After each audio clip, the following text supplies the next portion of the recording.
Well, I'm not a crook.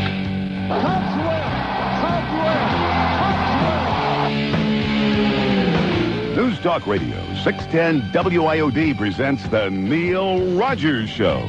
To get in touch and talk with Neil, dial 751 WIOD from Dave. Oh, God. In Broward, it's 524 WIOD. Outside the 305 area code, toll free 1-800-944-WIOD. And Bell South Mobility customers make a free call by dialing star IOD. Oh! The opinions expressed by the guests, host, or callers are not necessarily those of this station. Now, here's Neil Rogers on News Talk Radio, 610 WIOD.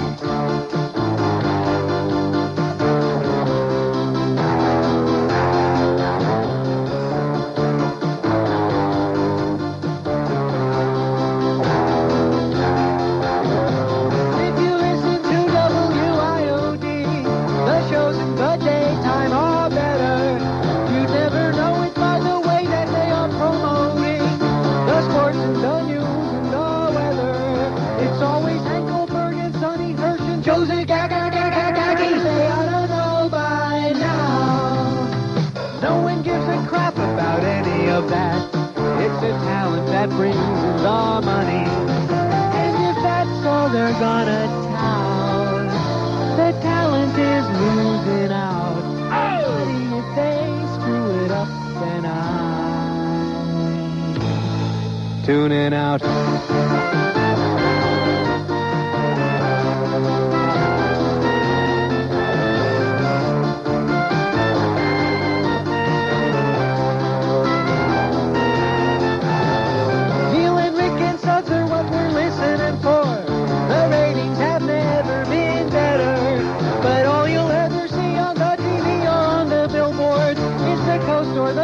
Or the weather, it's always Hank Goldberg and Sonny Hirsch and Josie Gaki. They ought to know by now.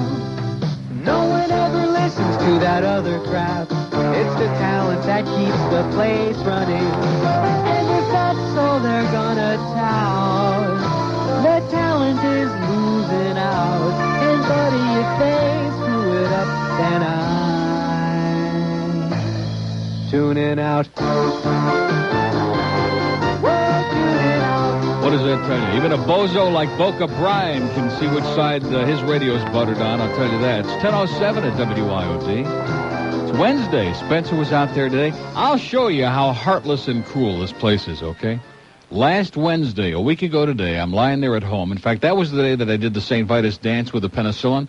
I'm laying there at home, and I'm just aching and black and blue. I look like a watermelon in heat, and I'm sitting there, and the phone rings, and it's Spencer. I'm serious. Somebody here gave my home number. Spencer cared enough to send his very best. Mr. Neil, you okay, Mr. Neil? I said, yeah, Spencer, hey, you're still alive, too. By the way, want to send along our best wishes to Spencer's wife, who's in the hospital for a hemorrhoidectomy today. That's a true story. She's got like a real pain in the... oh. And, of course, if you were married to Spencer, you'd probably have one, too. How about those Cubs, man? Yes! Oh! Tied for second place. We're ahead of the Mets. We're going 6 in a row. We're just awesome. And Mike Bilecki is God and looks better in a Braves uniform than he ever did for us. But everything's great. Baseball is tremendous. And they had the most embarrassing... You know who makes me really sick to my stomach? A man who has absolutely no talent, not an iota, is Alan Thicke.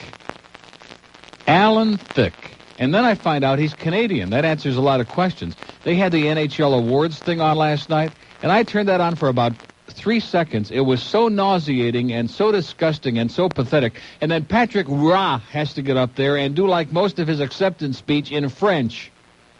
And you wonder why they're all killing each other up there and they hate each other like poison and they keep shipping the old French Canadians down here to make our lives miserable? It's no wonder. It's people like Patrick Roy that what make you want to puke. Who are these people on here, or are we not going to talk to them? Nobody we want to talk to? Do we want to talk to you? Hello?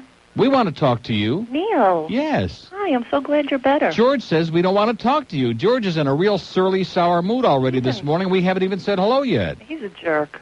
I wanted to call and thank you, Neil. No, he likes you to say that he's a jerk. That gets him in a lot better. Tell him Rick Riley's right, everything he says about him. Yeah. He says back at him, Yeah. is what he said. I wanted to thank you, Neil. For? The week before you went in the hospital, I called to tell you that I didn't get my check from the racetrack. Yeah, what happened? The next day, the check was in the mailbox. How about that? Well, I bet you Fat Rich and Tom the accountant wish they could get such fast service from Pompano Park. Well, Neil, you're the greatest.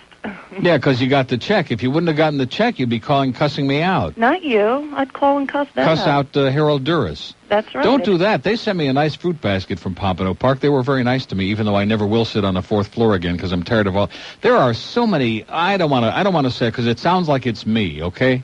I'm not. I just want to sit there and be left alone. That's all, no matter where I sit. Is that so much to ask? No, we saw you, and we didn't come over. But there are so many assholes on that fourth floor in that track. God almighty. I mean, there are just millions of them. Well, why don't they let you sit upstairs? And that don't even count, Hugh. That's right. Let us sit upstairs there. Yeah, and Rich can run up and down the elevator and make the bets on the fourth floor. That's a good idea. He needs the exercise. Yeah. You guys like to fart in the elevator anyway. Right.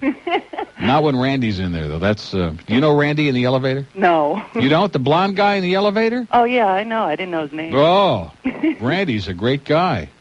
All right, Neil, He's married, though. He already told me that. I just wanted to thank you. Well, okay, I'm glad you got your money, and don't spend it all in one place. Bring it back out this weekend. We need your money.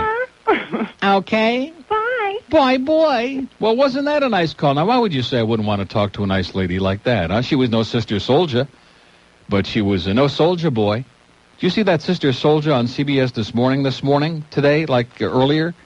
God, wouldn't you just like to just smack the crap out of her? She is just such an obnoxious, militant, hostile, hysterical bitch. Other than that, she's not too bad. Okay, I want to see some serious action here today. This is Wednesday. I think this day is kind of the turning point in the history of WIOD. I could be wrong about that. You know me. I've been known to overreact before. I will say this, boy. I am feeling better every day. We should play, what is that record by Chicago? Feeling Stronger Every Day? We should play that. That would kill like about 4.5 minutes. God, I'm feeling tremendous today. And I have a feeling Sonny's going to bring something really healthful. And I've lost about 3 or 4 pounds, and I'm just on my best behavior. And I feel great. I should have like a big, I should have a T-shirt that says, I survived Mount Sinai, is what I should have. Because believe you me, it wasn't easy. And I think I've let him off much too easy, by the way. I really have.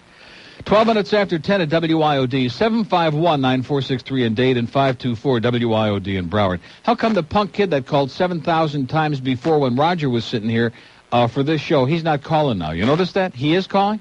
Was. He went, no, put him on, okay? Put him on. Let's see how long it lasts. The call, I mean. Anyway, Wayne Arnold is celebrating their 37th anniversary at Arnold's Royal Castle. They brought us in a feast yesterday, and it's been a long time. It's been months, because I still had my gallbladder in back then.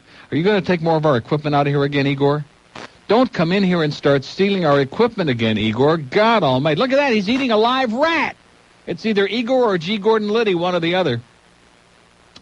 Anyway, Wayne Arnold has been doing it for over 25 years at Arnold's Royal Castle. You can't beat those little Royal Castle burgers, man. It's like a trip back into your past. Made with that blue ribbon ground beef, the best grilled sweet onions, a pickle chip, your choice of toppings. Everyone is cooked on the grill fresh to order. Doesn't sit under the heat lamp for hours getting like mush and mung. It's, you can taste the difference, believe me. And swish it down with that birch beer served in the frosted mugs just like they used to do years ago. 24 hours a day they're open with that traditional breakfast. In fact, you can get breakfast at 3 in the afternoon or 3 in the morning or whatever the hell you want, including the Rochester White Hots and Red Hots with Wayne's own homemade Italian meat sauce, the world's best coffee ever, the Neely Burger with hotel-cut layered bacon and topped with American melted cheese. And it's just fantastic. You can't beat it with a stick. The prices are modest, and it's the only place anywhere in South Florida you can get all this great stuff. Wayne Arnold's, don't forget to come in this month and help celebrate their anniversary with a delicious free frosted mug of birch beer with all food orders at Arnold's Royal Castle, 12490 Northwest 7th Avenue in North Miami, just a block off I-95 at the 125th Street exit. Open 24 hours a day, 7 days a week, even on Purim. Goldberg is your host for another Goldberg at Night radio show tonight at 8. News Talk Radio 610. We got a scam here at IOD. WIOD. Hi, this is G. Gordon Liddy, and they don't come any worse than Neil Rogers. We're just discussing here how come Marvin, who's one of the worst degenerates and one of the biggest yak-offs in the history of the broadcasting. No, seriously, I mean, he just shows up late all the time. He's just a total waste of human space. Why is it he gets to go out to Vegas? Because Hank is out there. Hank is doing some fat show or something out there tonight. Oh, a fight. I thought it was fat. Fight show. Sounds similar. From Caesar's Palace, the site of the Holyfield Holmes Championship fight. Whoopee-doo. So anyway, Marvin left yesterday, and I understand he paid his own way and all of this other crap. Well, hell, I'll go. I'll pay my own way. Give me a few days off. I'll go out there. I need to recuperate from this tremendous traumatic experience I've just had. So we know that Marvin not only has the pictures, but he must also apply certain types of sexual application to certain management types in this building. Seriously. Well, I don't know what you're laughing about. I believe it's true. Okay? I think he's part of the oral majority myself. I really believe it. There is no question in my mind that you talk about service with a smile. That must be Marvin. Why do you think he keeps that silly mustache? 1017 at WIOD, North Palm Beach. Neil. Yeah. How you doing? Great. I'm on a crappy payphone. Can you hear me? Yeah, it sounds like you're on a crappy payphone, as a matter of fact. I got a bunch of preschoolers walking by. All right, let me ask you a question. How do you spell potatoes, sir? I don't know. I didn't see the flashcard. Yeah, can you... I just... The more I see that, I saw it several times on the news yesterday, and I wonder, what's wrong with America, okay? I mean, do people accept this as the way it's supposed to be? The fact that we have a low-grade moron who's a heartbeat away from being El Presidente? Very, very scary. Not to mention we have a high-grade moron who already is El Presidente, but that's another story. I got a story to spruce up your show. Okay, let's spruce it up a little bit for that guy that likes spruce. That kills me. Or maybe the guy likes just Bruce. I'm away from my girlfriend. You what? From shopping. And so I'm reading... No, run that by again. I missed it. I'm sorry. I was waiting. It was raining the other day, so I'm waiting downstairs for my condominium in North Palm Beach, waiting for my girlfriend to come back from shopping. Mm-hmm. So I'm thumbing through a little fascist condo newspaper that they leave around, and I'm reading about Cemetery Village and some other things. And I'm breezing through these random comments by Jerry Heacock. And there's an article in here about Perot being the second coming and a bunch of other crap. About what? About Perot being like the second coming. Oh, jeez. I don't think he's had the first one yet. But then I could not believe this article, and it's real quick, and I wanted to read it to you real quick. Okay, ready? It's titled, White Men Shouldn't Be Ashamed of Their Lack of Jumping Ability. It isn't popularly known, but black men can't swim. Ever seen any blacks in swim meets? I haven't. Well, now, just as white men can't jump as relatives, so as black men can't swim. There are differences, physical differences between races, beyond the skin pigmentation. Next time you see blacks frolicking in the water in their native land, Africa, you'll notice, if you're observant, that the water is no deeper than 4 to 5 feet, or wadeable. Blacks can keep their heads above water, so to speak, but they have to struggle, something most whites do rather easily. Why can blacks jump? I'm sure Sister Soldier would appreciate getting several copies of this, so she can come and burn down your condominium. Yeah. I just cannot believe. What kind of an asshole? What kind of an asshole would put that in print? And it was just. And also, what kind of an asshole would make a movie called White Men Can't Jump? That's another interesting question. What the hell is going on these days, man? Everybody is just so... Like, it's really going to help for everybody to get really hostile and hysterical. That really solves a lot, I think, you know? Well, it's just that I think this is this guy's opinion. Yeah. Well, screw his opinion, okay? You know, that he has the power to put this in print for thousands of people to read. It's just... I hope he drowns in about 4 inches of water, okay? Hey, listen, I'm glad to see that you sound so much better now that you had your operation, and the show's been great for the last couple of days, and I'm glad you're feeling better. Okay. Okay, thanks for sucking around. Okay, you must know Marvin. 20 after 10. I got news for you, man. We got 2 calls on the board. I don't accept this as the proper response in a community where we allegedly have like a few people who are alive, okay? I underline alleged. This is sad. This is, like I said, the turning point in the whole history of WIOD. The indifference, the apathy, the just general lack of enthusiasm and friendliness makes me nauseous. The 3rd day back from a 10-day traumatic near-death experience. And do these people give a crap? Do they want to say, hey, you know, how about those Cubs? How about that Dan Quayle? How about anything? God! You make me sick. All you photo and video enthusiasts, this is the 3rd year we've been telling you about Benson's Camera and Video's annual summer blowout sale. When in doubt, blow it out, baby. Benson's, Florida's #1 photographic discount stores, are slashing prices on everything photographic, from camcorders to cameras to bags, lenses, lights, tripods, video accessories, and much, much more.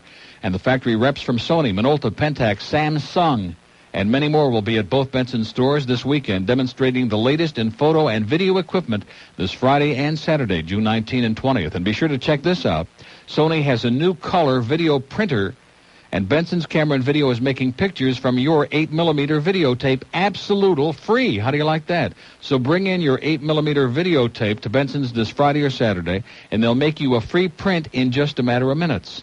Be sure to check out Benson's ad in the Herald this Friday, June 19. It's always a fantastic thing every summer when they do it, and it's happening this weekend. Benson's Camera and Video annual tent sale blowout. In Dade, you'll find them just 6 blocks south of the Falls on US 1. And in Broward County, across from the Broward Mall in the Plantation Community Plaza, Benson's Camera and Video. Catch the latest news, traffic, and weather info each morning with Mike Ranieri in the Morning Information Team just before the Neil Rogers Show. WIOD. I think your radio station is very crappy. 1024 at WIOD. Let's do a Hialeah on the Star Line. Well, good morning, Neil. Well, good morning to you, sir. It is great to hear you back. Yes, it is. Not to dwell. Although we still have to jumpstart this goddamn audience every day, sir, and I'll tell you, that's a source of great constipation to me. And I don't know what kind of contribution I'll be, but... it doesn't make any difference. We're not here for contributions. We're just here for coexistence, that's all. Neil, I went through a traumatic experience while I was on hold with Rick and Dud the day that you called from your alleged deathbed. Yeah. I noticed a lot of people calling the other day asking for the tape of that, and for some reason they can't seem to find it. I think Rick is probably selling it on the side. Black market. I don't ever want to hear it. In all seriousness, I went through an experience a couple of years ago with my grandmother, who had the same tone of voice and the same panic that you had. Panic is the word. And I said, because it was a panic-inducing experience, because they had me hysterical. I was on the phone on hold to do some goofball stuff for Rick, and I got very serious, and I said, Rick, I will personally drive down to the hospital and get him out of there. Yeah. Into somewhere else. Why didn't you do it?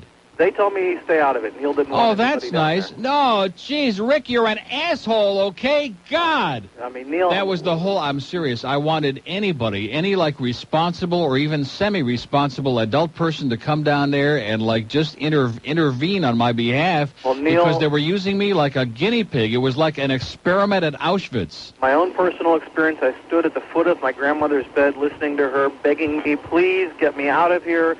And I said, you'll get over it. Yeah. And you know what, Neil? She didn't get over it. She didn't get over it. Right. And I tell you, I am very glad. I would have bet a lot of money right at that moment when I made the call that I was not only not going to get over it, but was never going to walk out of that place in one piece. I wasn't going to bet against you. Yeah. I was very serious about heading down there. You talk about panic, man. You've heard that expression, bedside manner? Well, in a hospital, it's almost like an oxymoron. They just come in and it's like a contest to see who can get you more hysterical. Well, Oh, you got blood clots. You're bleeding to death. We might have to open you up to save your life. The lines, I should have just written them all down that they're tossing around like it's some kind of a joke. And you're lying there and you feel like crap and there's pain. Your eyeballs hurt so much it's like they're going to pop out of your forehead. And the gas is seeping out of the ceiling. Every breath you take you're just puking. And you wake up and the morphine is in the IV. It's just terrific. Never again. Never again, that's right. In any event, on a lighter note, there is a gentleman, and I use the term very loosely, who runs the pet supermarket in Kendall. The what? Pet supermarket store. Guy's name is Howard, is the biggest, almost biggest Neely I've ever met in my life. Really? And that's his good quality. Uh-huh. Aside from that, he is the slimiest, skankiest, douchiest douchebag. Wait a minute. Can I ask you a question, George? Sure can. Who was that guy that just... and there's another one. There's just all these degenerates just keep popping their head in the door there, and there's another one. Who the hell was that? Boy, talk about ugly, Mike. God. Tell him get out of your office. He's got that possum look today, Ranieri. Man. You tell him get out of your office. All he's got to do is hang from a tree, man, and they'll put him and talk about the pet place.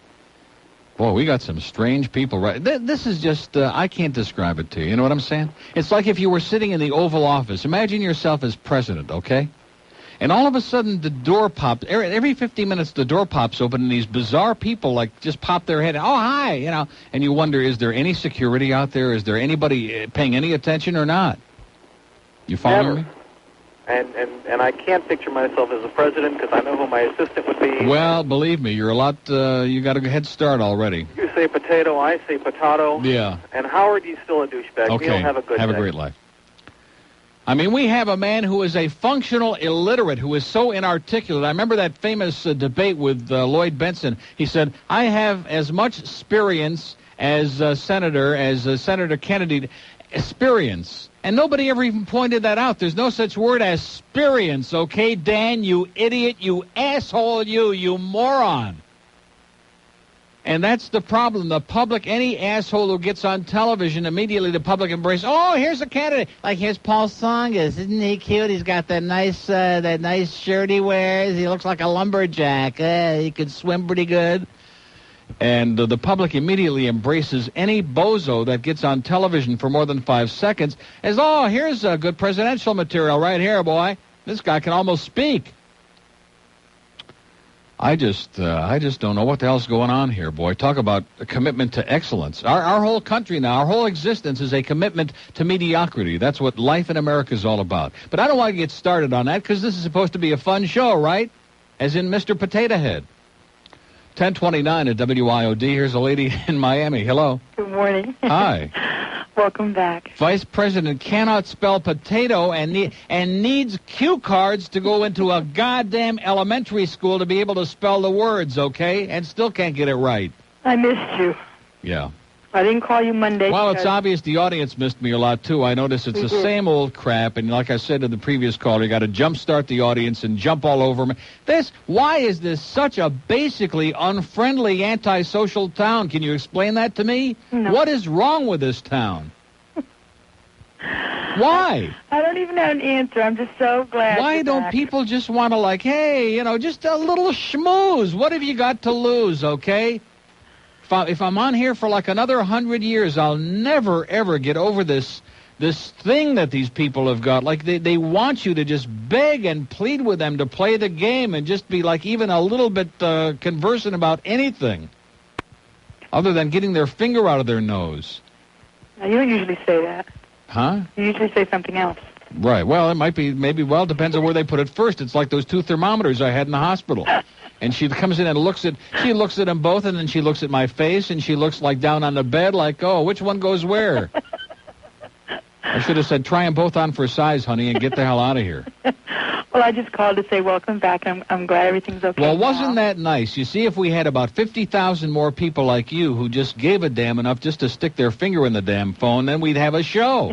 Then we'd have a life in this godforsaken town. I'm going to try to come up to Sawgrass because Please, really this Saturday, 11 to 1. This is a chance for everybody to see my big black and blue mark Saturday. Are you going to show it to me? Well, I don't think so. I don't think you want to see it. See, I can play. I've been showing it to everybody, and they start puking all over themselves when they see it. They can't believe it. I'm serious. My whole side is like a gigantic eggplant.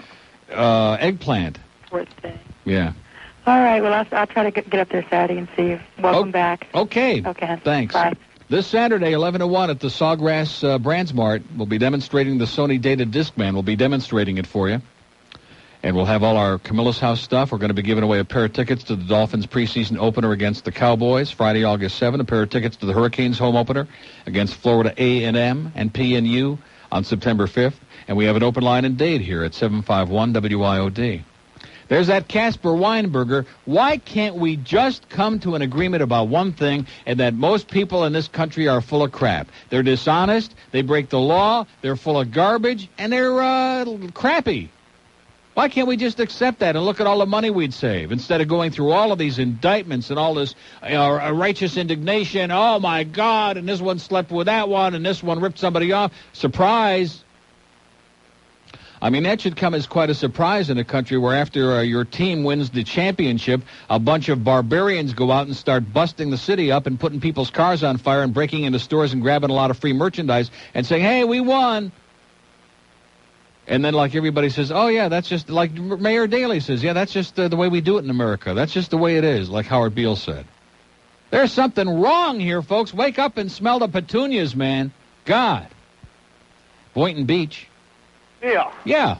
Don't you think your audience is tired of hearing about No, I don't think they're tired of hearing anybody. They're tired of hearing you asshole. They're tired of you is what they're tired of, okay? Can't you come up with something more creative and more inventive and more amusing than your usual daily call about no matter what it is we're talking about? The audience is tired of hearing this. They're tired of you, sir. They're tired of you and your very, very tiny penis.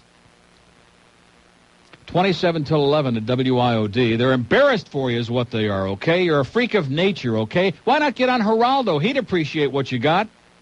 By the way, we got some queens coming out of the closet on Geraldo allegedly this afternoon. That's brand new, isn't it? Here's a lady in North Miami. Hello. Hi. Hi. I got some experiences to tell you I had in the hospital in March. Good. I just to get even with a guy that just called from Boynton Beach. Yeah, Excellent. I was in the hospital. Let him have it. In November, and I had to go back in March. For what? Respiratory. Oh. Yeah. So they had me. They didn't tell you had blood clots in your lung by any chance, did they? I don't know, but anyway, I had all these tubes in me, oxygen and everything. I couldn't get out of bed. Yeah. So one morning, a nurse comes in at 7. I'm supposed to get this medicine at 10 o'clock in the morning. And I asked her what it is. I always asked what the medicine was. Yeah. And I thought, well, it's a little early, but all right. You're asking too many questions, man. That's the problem. They don't want any questions. Just lay back and enjoy it. So 2 hours later, another girl comes in, and I said, what do you got? She's given me the same thing, and I'm only supposed to get it every 12 hours. Really? I wouldn't mind getting it every 12 hours. So I wouldn't mind getting it every 12 days. I said, well, I had the medicine, you know. Mm-hmm. So she says, oh, no, you didn't. I said, yes, I did. Yeah. No, you didn't. She says, I'll go out the desk and check. Yeah, she's going to show you how much you know. Yeah, so she goes out the desk and she said, I'm sorry, you were right. Yeah. So I would have had a double dose. A double dose. Double dose. Double shot of my baby's love, yeah. Yeah, and another one. They put I have a blood pressure patch on me. Yeah. So I lost it. It came off. So I asked for another one. The girl comes in. She puts the overlay on first and wants to put the patch on top of it. Overlay. What was it, about like 9-to-1 odds? You know the overlay? Yeah, the overlay. Yeah, okay. So that's when a horse is like 2-to-1 in the morning line and goes off 15-to-1. Yeah. So can you imagine Which is your odds against surviving in any hospital. Yeah. Well, listen, thanks for the great stories and have a nice day. 10:35 at WIOD. We have an open line in Dade at 751-9463. Attention, all Toyota, Honda, and Nissan owners. How'd you like to get full sticker price for your old car? How's Sonny coming, by the way? Is he coming? Yeah, so is Hanukkah, okay? Well, anyway, you can get full sticker price when you buy a new 92 Toyota right now at Toyota of Hollywood. They're offering full sticker price trade-ins on all 85 to 91 Toyotas, Hondas, and Nissans. Excludes all Z-Cars, Maxima Supras, Cressidas, and Celica convertible. See a salesperson for details when you walk into the showroom at Toyota of Hollywood. Or just ask for Pat Murray and see what the hell he's up to. And check out these exciting low prices waiting for you right now at Toyota of Hollywood. The all-purpose Previa van, it's a beauty, fully loaded from just $17,769. Popular Corollas from just $98.88. Sporty, economical Tercels from just $64.95. Hard-working 4x4 starting at just $11,566. Or the luxurious all-new Camry, which is just a miraculous automobile from just $14,185. Don't forget, all you Toyota, Honda, and Nissan owners, take advantage of this incredible sticker price trade-in offer only at Toyota of Hollywood, where they're open late every night for your convenience and theirs as well. That's Toyota of Hollywood on 441 between Taft and Sheridan Streets in Hollywood. The opinions expressed in this program are not necessarily those of 610 WIOD or its sponsors. Yeah, well, I'm sure the audience is real excited about hearing that again and again and again. 20 till 11, we want to thank Edie's. You see, we know how to suck up some free goods on this show. Edie's Ice Cream. Remember I mentioned that yesterday, that I've been buying Edie's at Publix and how great it is? Well, it is. And Tom Hart, account executive at Edie's, he's all heart. And he sent over a cooler with some dry ice in the thing there and a whole bunch, like gigantic, humongous containers of Edie's sugar-free ice cream, including Edie's Mocha Fudge, which is sitting there going to thaw out to nice room temperature in a little while. Thank you very much, Tom. You're a great guy, and Edie's ice cream is the best. You know the thing that is frightening to me is that all the ice cream places are out of business.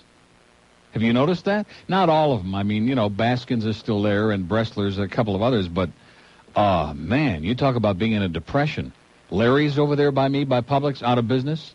And the White Mountain that I used to love so much, long since gone out of business over there by the fountain shops in Plantation. Everybody's out of business. I mean, I know we're only in Florida where it's like 100 degrees in the shade all year long, so you'd think that the ice cream business wouldn't be all that bad. Here's a Lady Mobile in Miami Beach. Neil. Yes, ma'am. Welcome back. Thank you so much. Let me tell you a little empathy story about a gallbladder. My mother-in-law for 4 days was home throwing up. Take her to emergency. Emergency sends her home with an intestinal virus. Gives her something for nausea. Next day, she's throwing up again. Send her back to the hospital.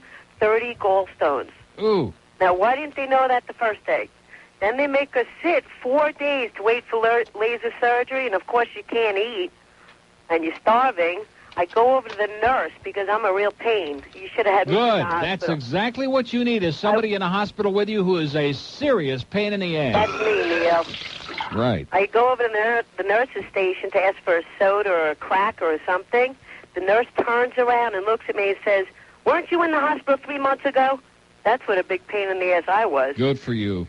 But wait a minute. You know something? What? We have a lot of people out of work, right? Right. I think you may have just hit on something. Yeah, just call you a pain in the ass. No, this could be a tremendous profession. People who are have got a lot of chutzpah, who don't take no for an answer, who are pushy, who are have the ability to be obnoxious and just scream and carry on. This should be like a profession. Hey, Neil, let's open up a business. You know how they have, like in the Yellow Pages, they have escort services? Well, this should be like hospital escort. Take a pain in the ass to the hospital with you. Don't be caught without one. Neil, let's open a business. 1-800-PAIN in the ass. Right. Excellent job. Did they staple you up also? Yeah. Yeah, and then they use a staple remover. Beautiful sight, isn't it? Well, you know, the interesting thing is, because with this surgery, you know, they do the 4 little incisions. Right. And you have 4 bandages over your gigantic black and blue mark, and which is like your whole body. And then so the Dr. Unger says to me, he says, when you get home, he says, you can take the bandages off and shower and just keep the area clean. And then, like last Friday, I had to go to his office, and he yanks them out. Right. Which is like you don't even feel anything. You just has a little... Isn't it scary that we put our life in these people's hands? Yes. Pretty scary. I mean, Dr. Unger. Terrifying. Dr. Unger's probably from Hunger. No, Dr. Unger happens to be great. Oh, yeah? In fact, if he would have been the only one, and maybe I'm just lucky in that regard, but if I would have just listened to him and all these other maniacs, these hysteria-inducing idiots would have stayed out of there, it would have been a totally different experience. Well, after you were telling about the blood clots, my mother-in-law goes, gets her staples removed, and the next day they send her back for more blood tests because she's still not feeling well. And they say, well, maybe when your blood count gets about as low as you can barely stay alive, then they start coming in and taking lots more blood out of your body, and then they can't figure out how come your blood count's still so low. Now you have to have something else wrong with you. Yeah. But it's a long recovery, isn't it? It feels like jet lag, right? Yeah. Well, it feels like you're trying to get your whole body acclimated. The room is like still spinning around a little, and you're a little dizzy, and it's great. Just can't get your act back together. No, that's not true. I feel better now than I did before. But that's only by luck. You sound 100% better. It's amazing. I agree. Well, eat some ice cream and feel better. Have a great day. You too, Neil. Bye-bye. It's sugar-free. Edie's. I love it. It's mocha fudge, and it's going to be softening to room temperature shortly. And we have a spoon here, and I'm just going to make a pig of myself, and if anybody doesn't like it, it's too goddamn bad. How do you like that? Okay? Too many wimps in this world. That's the problem. Like I've said before, that's the biggest... Oh, look at that. They're putting Hershey syrup again on vanilla ice cream on TV. How can people do that? That is so goyish, man. It's so, Hershey syrup, and even out of a squeeze bottle, not even out of the... Oh, there's the can. If you're going to have Hershey syrup, at least drink it out of the can, not out of like a squeeze bottle. That's so goyish. George, I don't understand. Didn't I just do that? See, what was that movie where he was trying to drive Ingrid Bergman crazy? It was Charles Boyer, was her husband. Was it Gaslight? Was that the name of the movie? He was trying to drive her crazy? That was a great movie. Fort Lauderdale, hello. Hello. Yes, sir. Well, I can confirm what that other man said, because I was on Monday, too, talking to Rick and Suds. Really? Right before you right after you called. Yeah. I was like the next caller. How do you like the fact that when I call here, Marvin picks up the phone, WIOD, please hold, and before I get a chance to blurt anything out, I'm listening on hold. How do you like that? And you had just gotten off, and you were sounding psychotic. Mm-hmm. And I got on next. No, I wasn't sounding psychotic. I was psychotic. I was hysterical, and I admit to it fully and freely, and I had every reason to be. The reason I had called was to ask them how you were doing, because I hadn't been hearing anything. Well, you sure got a quick response. Oh, yeah. So you hung up, and they went to my call, and I said, geez, what can we do, guys? Does he want us to go down there or what? Mm-hmm. And they said, no, stay out of it. He'll take care of it himself. Oh, that's great. I'll take care of it myself. It's only through just blind luck that I got out of there alive. I mean, you had said somebody If you knew how I had to carry on Monday night, Tuesday morning of last week to get out of that hospital and having them calling doctors at home at 3 and 4 in the morning and begging and threatening to... seriously, I had to carry on like a maniac, and I don't apologize for it. I mean, they deserved it because they were just... how long can you stay in there and feel like crap and just inhale that gas and that puke in the air and feel nauseous? Oh, yeah, and then whoever that dope is in the afternoon who does the board for them. Yeah. Whatever. I call up like on Thursday because we hadn't heard Marvin anything. the moron, yeah. We hadn't heard anything from you since Monday. Right. And I said, hey, listen, I don't want to get on the air, but I just want to know how Neil is. And he goes, he'll be back Friday. Click. I'll be back Friday. I mean, Monday. When? Oh, yeah. He'll be back Monday. Click. Hangs up on me. Mm-hmm. Like, get off. Don't bother me with Yeah, this don't stuff. bother me with cockery like that, okay? We got important stuff going on here, like lining up office challenge or we're just wondering payphone, some challenge. We're just wondering if you're alive, Yeah. Don't bother us with that. Life and death challenge. Hey, that's WIOD. We're all heart. What can I tell you? Yeah. As long as I live, I'll never... I was telling a friend of mine on the phone last night, somebody out of town, he couldn't believe that I was in the hospital for almost 5 days. I went through this awful, mind-blowing experience, and never once did I get a call, a note, a card, a rock through the window from anybody in a meaningful position in this radio station. It's shocking. Even if they hate you like poison, just the embarrassment level should cause, my mother, they're schlepping out to lunch. That's okay. They don't even know my mother. They're dragging her to buy her lunch. But I'm in the hospital on death's door. Hey, we don't have time for that. We're busy having meetings here. Oh, and the... to make ourselves feel important. And the Sister Soldier thing. Yeah. You saw the press conference. No. I saw her this morning on CBS this morning with Paula Zahn sucking around, and it just made me want to barf. Now, you notice she doesn't say that she didn't say it. Right. Just that it was taken out of context. By everything else that she says, you know that she said it because she's with the most obnoxiously militant, disgusting, just needs to be beaten up a little bit. But there's nothing wrong with what she said. The problem is it's a conspiracy against Jesse Jackson. Right. Oh, they ought to put her and Jesse Jackson on the same rubber raft together and get them the hell out of here. A couple of professional agents provocateurs. You notice anywhere there's an opportunity to stir up hate and trouble, Jesse's always there. Clinton should get like 2 million extra votes just for sticking it to them. Well, that's a start. I think. Thank you, Sonny. Sonny just brought me in some stuff. Have a great day. Stay healthy. See ya. Did she do that record, Soldier Boy? Sister Soldier? Who the hell is this bitch? Nobody ever heard of her before. Now all of a sudden the media's making her. That's what bothers me. It doesn't just bother me. It drives me crazy. This media thing. Everything is it's gone the full cycle. It can't get any worse. Everything is whatever is on television is what controls the entire goddamn world now. And that's why we got to have Bill Clinton with his dark shades and his saxophone with Arsenio, and he's on MTV, and we got that little twerp on there with his bad haircut, and it's incredible. Whatever slush, whatever trash they put on that tube, man, just like Howard Beale said. If you people haven't seen the movie Network, you better get it right now before they make it illegal, okay? Yeah, they will. Pretty soon it's going to be illegal to rent that movie. I think everybody should become an instant Howard Beale. 10 before 11 at WIOD. If you're mad as hell about anything, take Dad out for lunch or dinner on Father's Day, okay? And just make yourself feel better. What the hell does that mean? I don't know. Well, it sounds good. The Outback Steakhouse is a great place to take Dad, or just take yourself any day, of course, for dinner. And ordinarily they're open for dinner only, but this Father's Day Sunday, they'll be opening at 12 noon all the way through the afternoon, evening hours to give everybody a chance to take Dad by to try the best in the world soup, the Walkabout soup. If you love cheese soup, if you love onion soup, this is like a combination of both. It's spicy, it's thick, it's delicious. It's the best thing I've ever put in my mouth in my life, and that's saying a lot. And try their great appetizers like the bloomin' onion. And their juicy, thick, huge, tender steaks and prime rib and chicken and ribs on the Barbie and pasta and seafood and grilled fish and fabulous, gigantic, fattening desserts like the Chocolate Thunder from Down Under. And there's something for the kids, too, the new kids' activity book. That's sure to keep everybody busy. And shoot through to the Outback this Father's Day, Sunday, starting at 12 noon. You'll find them all over town. They're in Kendall in the Town and Country Center. They're on West Flagler Street in the Flagler Park Plaza, on Southwest 89th Place in Briar Bay, Northeast 163rd Street in Sunny Isles, Pines Boulevard in Pembroke Pines, on Riverside Drive in Coral Springs, on North Pine Island Road in Jacaranda Square, and on Southwest 18th Street in Boca. Take that out for a real tweet this Sunday, Father's Day, at the Outback. Catch the latest news, traffic, and weather info each morning with Mike Graneri in the Morning Information Feed just before the Neil Rogers Show. WIOD. A tasket, a tisket, can I feel your brisket? That's what we got today from Sonny. Beautiful brisket on rye and some delicious, spicy vegetable soup, just loaded with all kinds of good stuff. I'm hoping, though, that I've recovered a little bit beyond Monday. Remember I had that real heavy-duty vacuum cleaner like vegetable soup on Monday? It's like a carpet sweeper. It goes through your colon and just starts like pushing and shoving everything out of your system.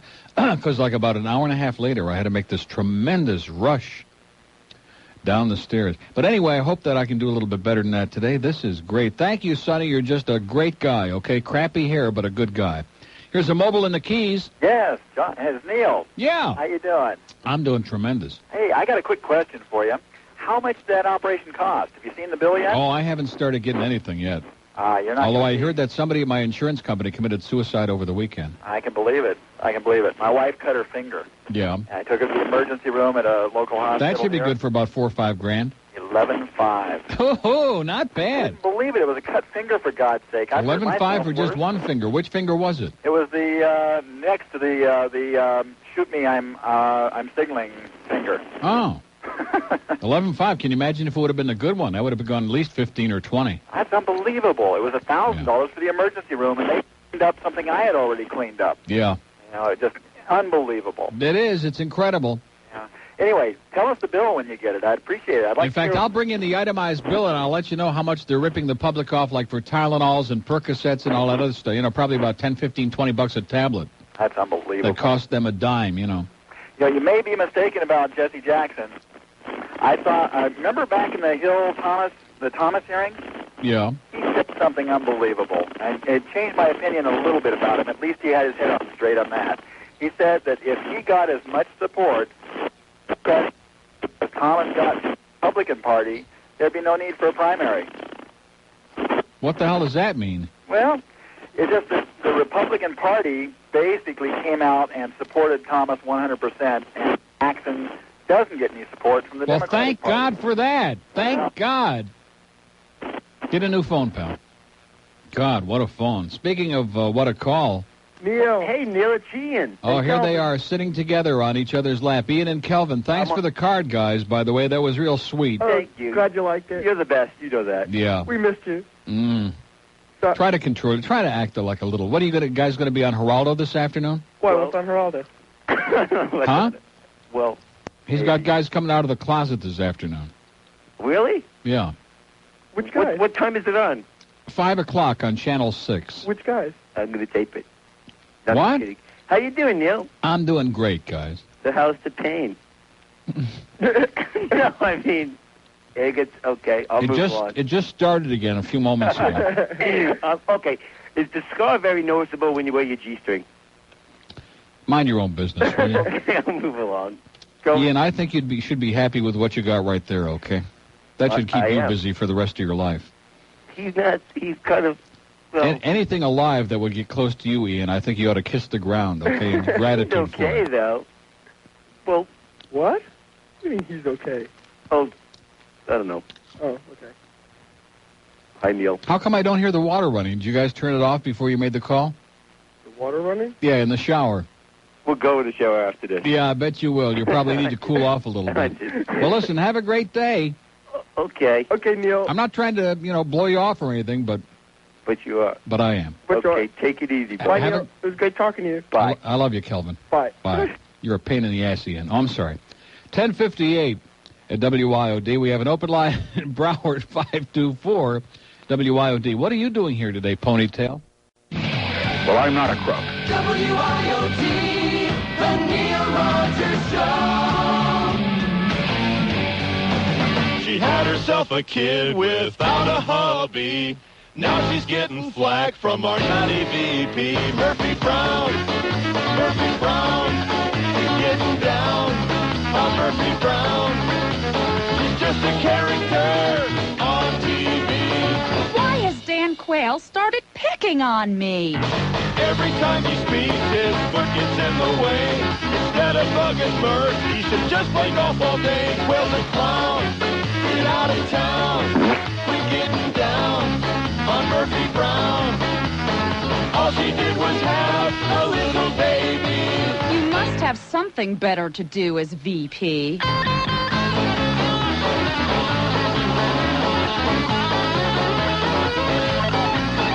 Murphy Brown is getting down on Murphy Brown.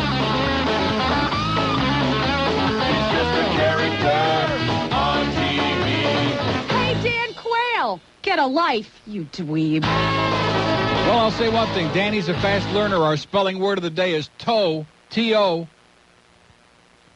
It's 11:06 at WIOD. I mean, what a moron, what a bozo, and you people sit out there like, oh, yeah, this is the way it's supposed to be. Sure, yeah, yeah. We got an imbecile, a man who is so dumb and so inarticulate and such an asshole that it's frightening, and he's the vice president. And you're all worried about who bounced a few checks for crying out. At least they could write them, okay? That's a start. Well, let's see. Where do I write the date? Over here? Where is it? I'd like to hear a lot more from that guy in jail in Texas about all the dope that Danny smoked. At least that would be an explanation. That would be a good excuse. But, of course, that guy will be in solitary for years to come. They'll probably send Sister Soldier to see his ass. Yeah, take good care of his white ass down there in solitary, you bet. Here's Fort Lauderdale on the Star Line. Neil. Yes, sir. How you doing? This is Mitch. I talked to you on Monday about the management problem you have over there. Oh, excuse me, Mitch. Bless you. You mentioned management. It started backing up on me. Yeah, exactly. Listen, forget about that for now. What's the deal with you and Al Lombardo? What do you mean, the deal? Well, I was listening to it this morning. Besides the fact that he's a slimy creep? Okay, that's what I wanted to know, if you got along with him or not. How could anybody get along with him? He's a radio slime ball. He's just oh, God. Just to look at him, you want to just, you feel like something's crawling, like red ants are crawling all over your body. And he always hangs out there at Pompano. He's never, like, necessarily in any one spot. He's just kind of, like, hanging around, like in the middle of the thing there. Nothing but bad things to say about you this morning. Who gives a crap? Why would anybody be listening to Al Lombardo? What station is he on, anyway? He's on a station? Well, I can't stand your homeboy Mike Ranieri in the morning, so I have to listen to, what is it, WRB? That's Possum Ranieri to you, sir, okay? He's got the old Jim Woods look. Oh, man, he doesn't have a word to say. Who? Your homeboy Ranieri. That's why he's still on the air. Don't knock it. Well, they had to put a disclaimer on it after the 5 minutes of ripping he did to you, and I was very disappointed. Yeah. In the words he had to say about you. Ooga mooga. Exactly.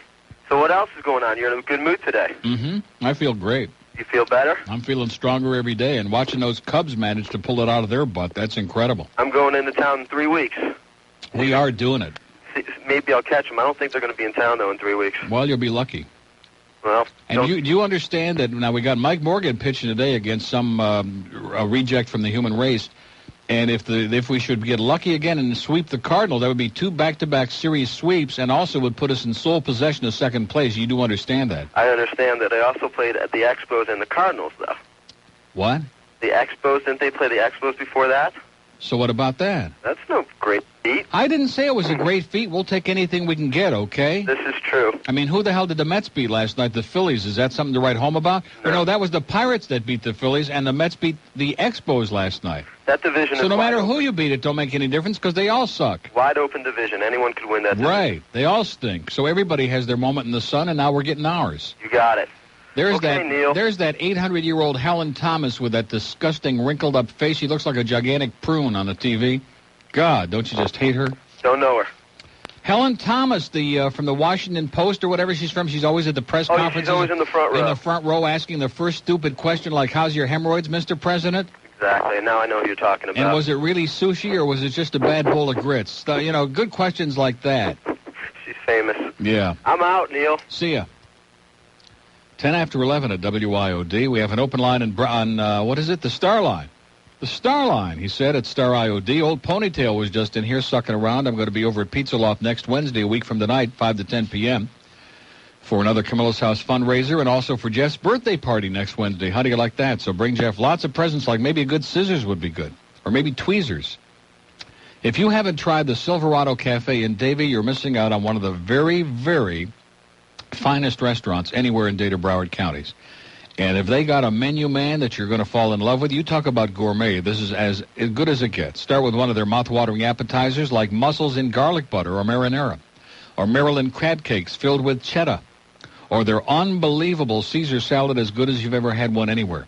Before the main dish, try one of their pasta dishes like Norwegian salmon and dill cream sauce over today's fresh pasta, or pasta primavera. That's fresh vegetable sautéed in herbed garlic and olive oil sauce over pasta. Or you can have those as your entree, whatever you like.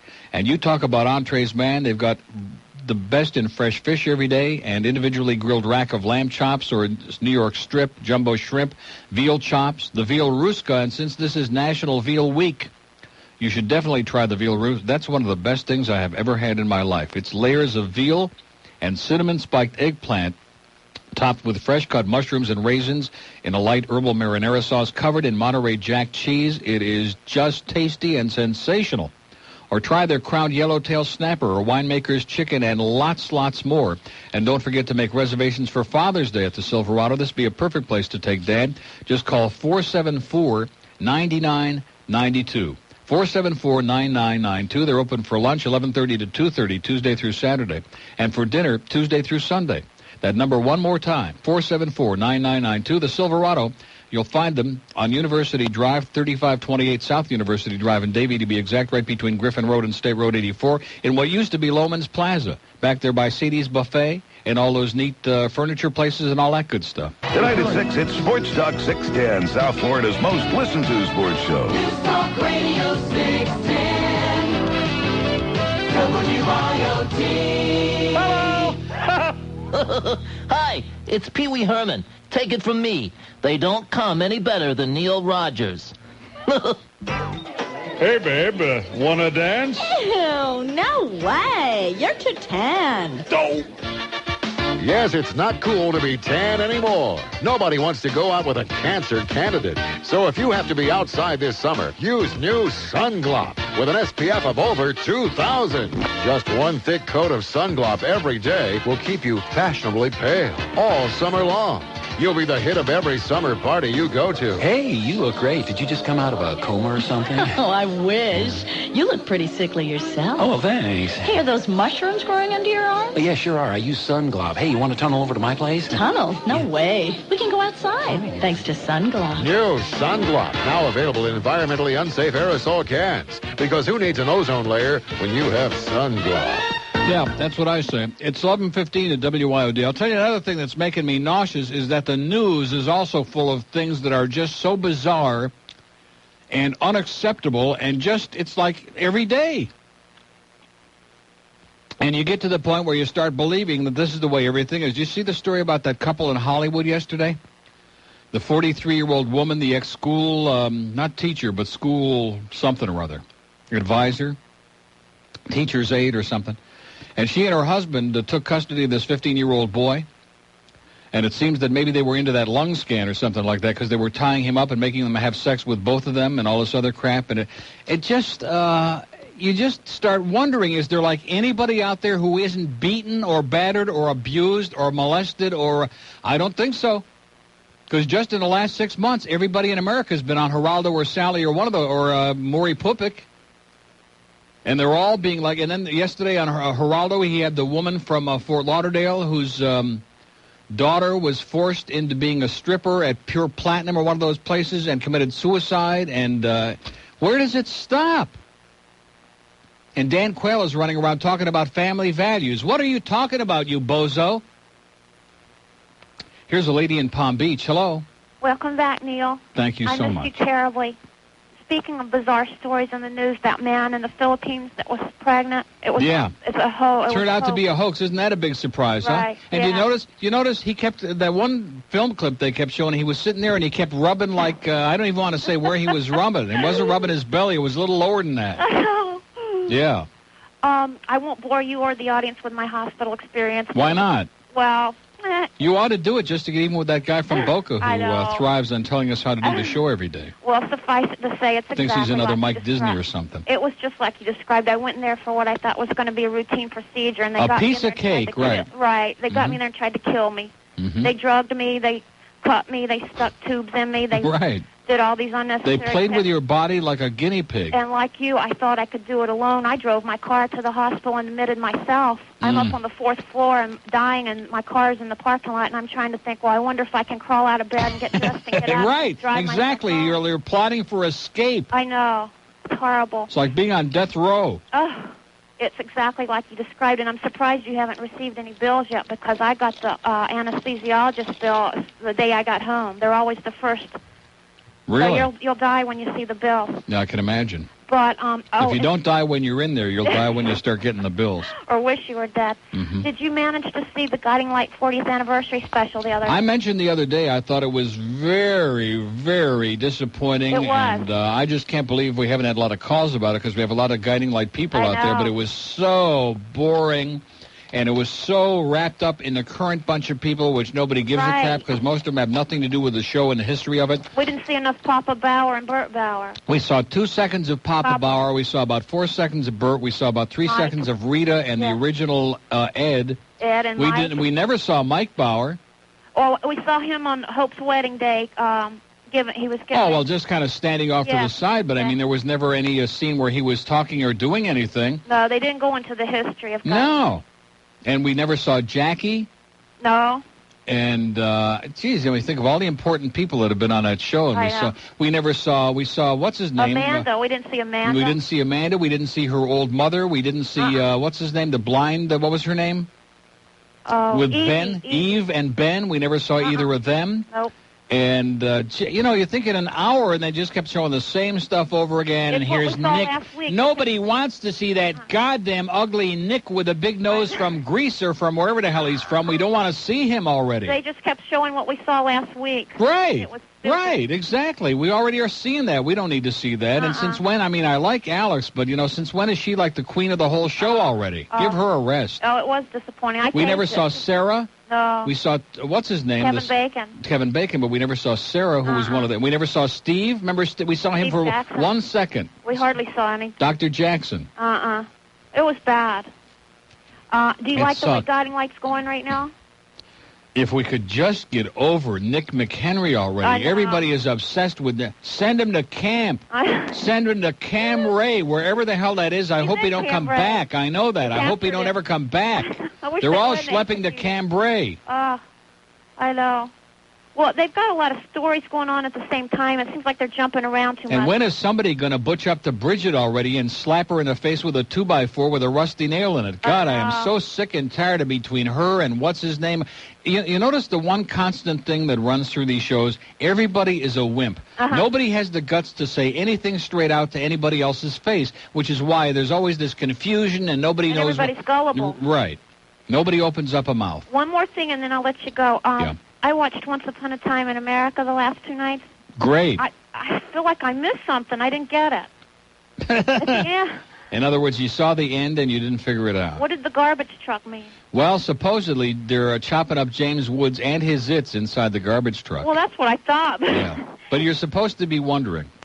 I am. I'm still wondering if I wasted 4 hours. Well, just I think it's a great movie, even if you don't know what it means. Oh, it was well acted. It was a nice looking movie. And and there was always Brian Bloom in there in the early part. Oh yeah, he used to be on As the World Turns. Right. It was worth it, I guess. Yeah. All right, Neil. Great talking. Have a great time. All right. Bye. Bye bye. 21 after 11 at WIOD. We have an open line out of town, 1-800-944-9463. Here's a reminder from McQuick's Oil Lube in Hollywood and Fort Lauderdale about their fabulous, their tremendous, their spectacular, colossal oil change and wiper blade special. At McQuick's Broward locations only, get a complete oil change using up to 5 quarts of Quaker State 10W30 motor oil, new oil filter, and a brand new pair of wiper blades. All of that for the amazingly low price of just $23.95. And on top of that, they give you that certificate good for $4 off on your next oil change at McQuick's. All of this might cost you over $40 elsewhere, but right now at McQuick's, get the oil change, new oil filter, and new wiper blades, and that $4 certificate, all for just $23.95. Add all of this to their thorough 18-point service check, and you've got a deal too good to pass up. And if you visit McQuick's before June 29, you can find out how to win a free pair of tickets to the Firecracker 400 at Daytona on July 4th. No appointment necessary. Just drive into McQuick's right now and tell them that used to be really sick Neil sent you in. They're at the northeast corner of 441 on Washington Street in Hollywood and on State Road 84, half-mile east of I-95 in Fort Lauderdale. That's McQuick's Oil Lube, where they do more good things for your car in about 10 minutes than Cox Broadcasting will do for you in 3.5 years. WIOD Flashback. If you didn't hear Goldberg at Night last night, you missed Gypsy. Calm yourself. No, God. Don't get excited. Open the window, throw your dresses out of the closet, and just keep an open mind. Tonight we're in Las Vegas, coming to you from Caesar's Palace, the home of the Holmes-Holyfield fight. Join us for Goldberg at Night, tonight at 8 on South Florida's News, Traffic, and Weather Station. News Talk Radio 610 WIOD. There's plenty of baseball action this weekend right here. Join us Saturday and Sunday for the best American and National League games. WIOD. I think your radio station is very crappy.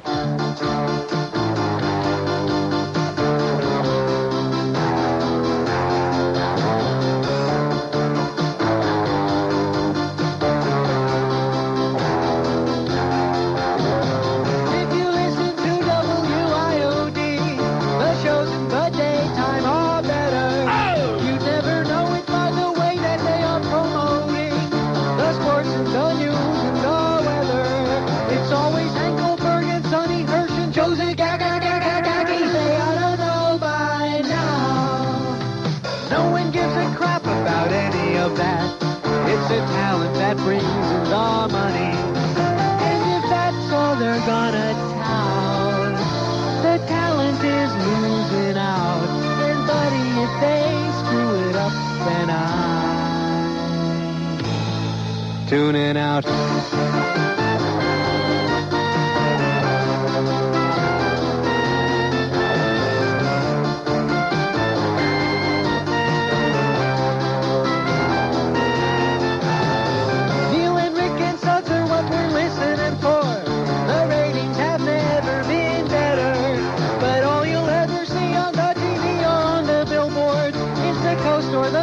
Or the weather, it's always Hank Goldberg and Sonny Hirsch and Josie Gaki. They ought to know by now. No one ever listens to that other crap. It's the talent that keeps the place running. And if that's all they're gonna tout, the talent is losing out. And buddy, if they screw it up, then I'm tuning out. By the way, speaking of Al Lombardo, let's get Gary Seibel on the phone and do a little story about Al Lombardo, huh? Let's do that tomorrow. 27 after 11 at WIOD. The out-of-town line is open, 1-800-944. We don't care, and we hope you die a wicked death and all that good stuff. Hey, I'll tell you one thing. Even if I do, it'll be with a big smile on my pile because Edie's sugar-free mocha fudge is the best. God, is that good. Well, it's not the best. That banana split I had the other night, the Edie's, was about as good as it gets. But this is really good, and it's sugar-free. So I'm getting my just desserts, too, after a nice little lunch from Sonny's and a little dessert here. Thank you again, Tom Hart. We love you. Just keep sending the free ice cream, okay, Tom? We love you. Hollywood. Yeah, Neil. Yes, sir. I just wanted to ask you a question. I got a ticket going to Gainesville a few weeks ago on the Turnpike for going at unlawful speed of 10 miles over the speed limit. Woo! So, rather than send me to jail, they gave me $92. They what? They gave me a ticket for $92. Wasn't that all hard? Yeah, so I called the ticket defense team that you guys always advertise, and they said they only go up as far as West Palm Beach. Right. So my question is, if I don't know if you knew anything that was up in the Orlando area, same as that, something like that. Good question. Maybe somebody in our audience knows. Yeah, because I asked the girl at the ticket clinic, and she didn't know anything. She was like the secretary. Yeah, she don't know crap. Yeah. Well, maybe somebody will call in and help you out. Okay, thanks. Don't do it again now. I'd like to call a couple people douchebags. Yes, sir. I'd like to call Linda and Frank at Outrageous, a couple of artsy-fartsy douchebags. All right. All right, thanks. See ya. 28 past 11 at WIOD. There are 3 open lines on the board now, and I'm getting pretty upset about it. I'll tell you that right now. I would think for at least the first week when I come back from such a traumatic... You people are about as insensitive as the damn management here. You know, Jeff Ponytail was in here a few minutes ago, bugging the crap out of us as usual, and he said that while I was in the hospital, he said, literally, I'm not... Of course, he's probably making it up because he's sucking around. He said, I literally had hundreds of people who came in asking how's Neil doing and how about, all this other crap and sucking around. Well, how come he gets all those people, but I come back on the air and it's like the same, like nothing ever happened, the same old crap, jumpstart these assholes, same old stuff. I don't get it. I mean, do we have to bleed to death to get you people at least to fake a little bit of concern and sincerity and friendliness and anything just to reach out and touch your radio person? Is that what it takes? What the hell does it take? Obviously, a lot more than whatever I did. Here's a mobile in Deerfield. Neil. Yeah. Break up the Cubs. Yeah, right. My goodness. Well, Although I will say this, our magic number is still 911. What happened to those Met boys? The Mets? The Mets suck. Did you catch that game last night, the Dodgers-Braves? No, I saw some of the early part of the game. In fact, Mike Bilecki had a, 5-1 lead? Yeah, no, he had a 7-2 lead, I think. 7-2 lead. And then all of a sudden he remembered he used to be with the Cubs, and it just started caving in. No. When he pulled him out, he had a 7-2 lead. He had a leadoff triple by Butler, and he yanked him out of the game. Oh, really? I don't know. And they brought in that great bullpen, which has been their downfall all season? I just wonder how many games the Braves could win if they had a different manager than Bobby Cox. Right. Because he's not doing the job. How would you like to get Jim? We've got Lefevre. Well, he did a pretty good job last year with Seattle. You can have him right now. Well, look where Seattle is now. Dead last place again. Right. Well, but once they get those new Japanese owners in there, man, they're going to really straighten their ass out. Nintendo ball. They're going to bring in all midgets. All right, Neil. See you later. Good luck to you. Boy, excuse me. 11:31 at WIOD, an open line in Dade, 751. I better put this away, because I could sit here and eat like a whole quart of this, and that would be very bad. Good stuff. Edie's. Pick it up at your nearby Publix, okay, in the ice cream thing. Take this in the newsroom, okay, Andy? Seriously, get it out of here, because it's like addictive to me. Once I start eating it, well, give it to somebody. I don't care. Just get in here and do something constructive instead of just standing there like you got St. Vitus dance or something. Thank you so much. God. I'm telling you, since he and Adam have been hanging out at the Warsaw every night, they're just not the same. They're like useless. I guess they're tired. Here's Rose. Hi, Neil. How you doing? Long time no talk, Rose. Not too bad. How are you? I didn't ask how you doing. Did I? Yeah. Well, how you doing? Too bad.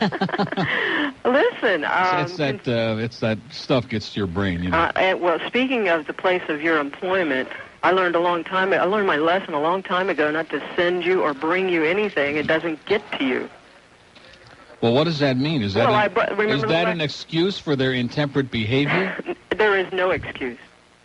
There is no excuse for that crap. But it happens in every company. They don't care. They don't care about people. They really don't. I know this. Well, so maybe I have embarrassed them to a point at which they just doesn't make any difference anymore. Do you know what I'm saying? In other words, like now they're admitting, okay, we don't give a crap, and we don't care if you drop dead, and we just want you to know that because you're always saying it anyway, which is fine. At least now they're being honest, which is better than putting on a big fake act. I'm glad you played that bit again because I was happy to be able to record it. It was perfect for your. Yeah, perfect for this place. Exactly. Mm-hmm. I had a question. Considering all you've been through, you sound very good. What was the reason for the lung scan? Maybe you've already explained that, but The reason for the lung scan is because they had two of their pulmonary doctors there at Mount Sinai who are panic people, and when they looked at the X-ray that they had taken of my lungs, they saw two little markings in very unusual place. Now, Dr. Unger said that all it meant is that I wasn't breathing deeply enough and that I was, having a little problem in your lungs, which is not unusual after surgery, and that just take deep breaths and it was no big deal. But these two guys came in and made this long speech about pulmonary embolisms and about how there's these blood clots running all through your legs and all over your body, and about how if they get in your lungs, they can kill you and they can do this to your heart and do all of this other crap, and about how I better go down and do the lung scan, and maybe later we might think about doing an angiogram, which had me practically ready to jump out the window. Exactly. No wonder you sounded like... Well, I never really got to hear the phone call that you made. I always turned in right after you were hanging up. Yeah. But you know why you see all these doctors and all. They have to be involved with every move that you make, so they can each send you a bill. Right. Of course. That's it. Of course. Everybody who sticks their head in your door, man, they've got that little thing they sign with the time and the date, and you bet they're all signing on, man. Yeah. That's why they don't want to let you out. They want everybody in the place to sign on the thing to get a little piece of the action, and then they also want to be able to charge you for every test and every procedure and every machine that they've got inside the hospital. Exactly. And if somebody's not with you, your head is spinning so much you don't know who you've seen or why you've seen them or the whole 9 yards. Well, I'll tell you right now that Fat Friend should have been there the entire time. I mean, the guy is self-employed. I'm serious. I don't care how much business that he had to put on hold or whatever, but he should have been there the entire time. He did come and visit twice. I'll give him that much, and he's a whale of a guy and all that stuff. But he's the one that sucked me into doing this in the first place. He should have been there a lot more of the time because I don't know anybody who's more pushy and obnoxious and bossing people around than he. That's his whole specialty in life. Well, hopefully you won't have to go through this again. They never will go through it again. Okay. I won't. There's no way they're getting me back in there. Well, I tell you what. You know what? I don't mean to change the subject, but you were talking about your dogs and frogs. Yeah.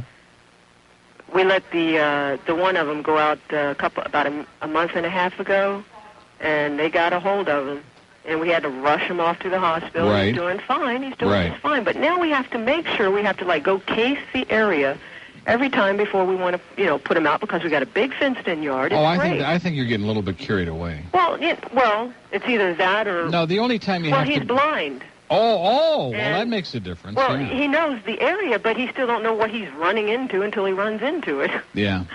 No, but especially after it rains, which is like almost every day in the summer. That's when you got to be a little bit nervous because that's when the frogs and the toads and the horny other neighbors and stuff start jumping over your fence and getting in there. Yes, that's what I meant. When it rains, we have to make sure that they're... Whatever happened to what's his name, by the way? Not Rick. Yeah. Oh, you know what I did while you were out in the hospital? You did Rick while I was in the hospital? No, listen, I was listening to an old tape.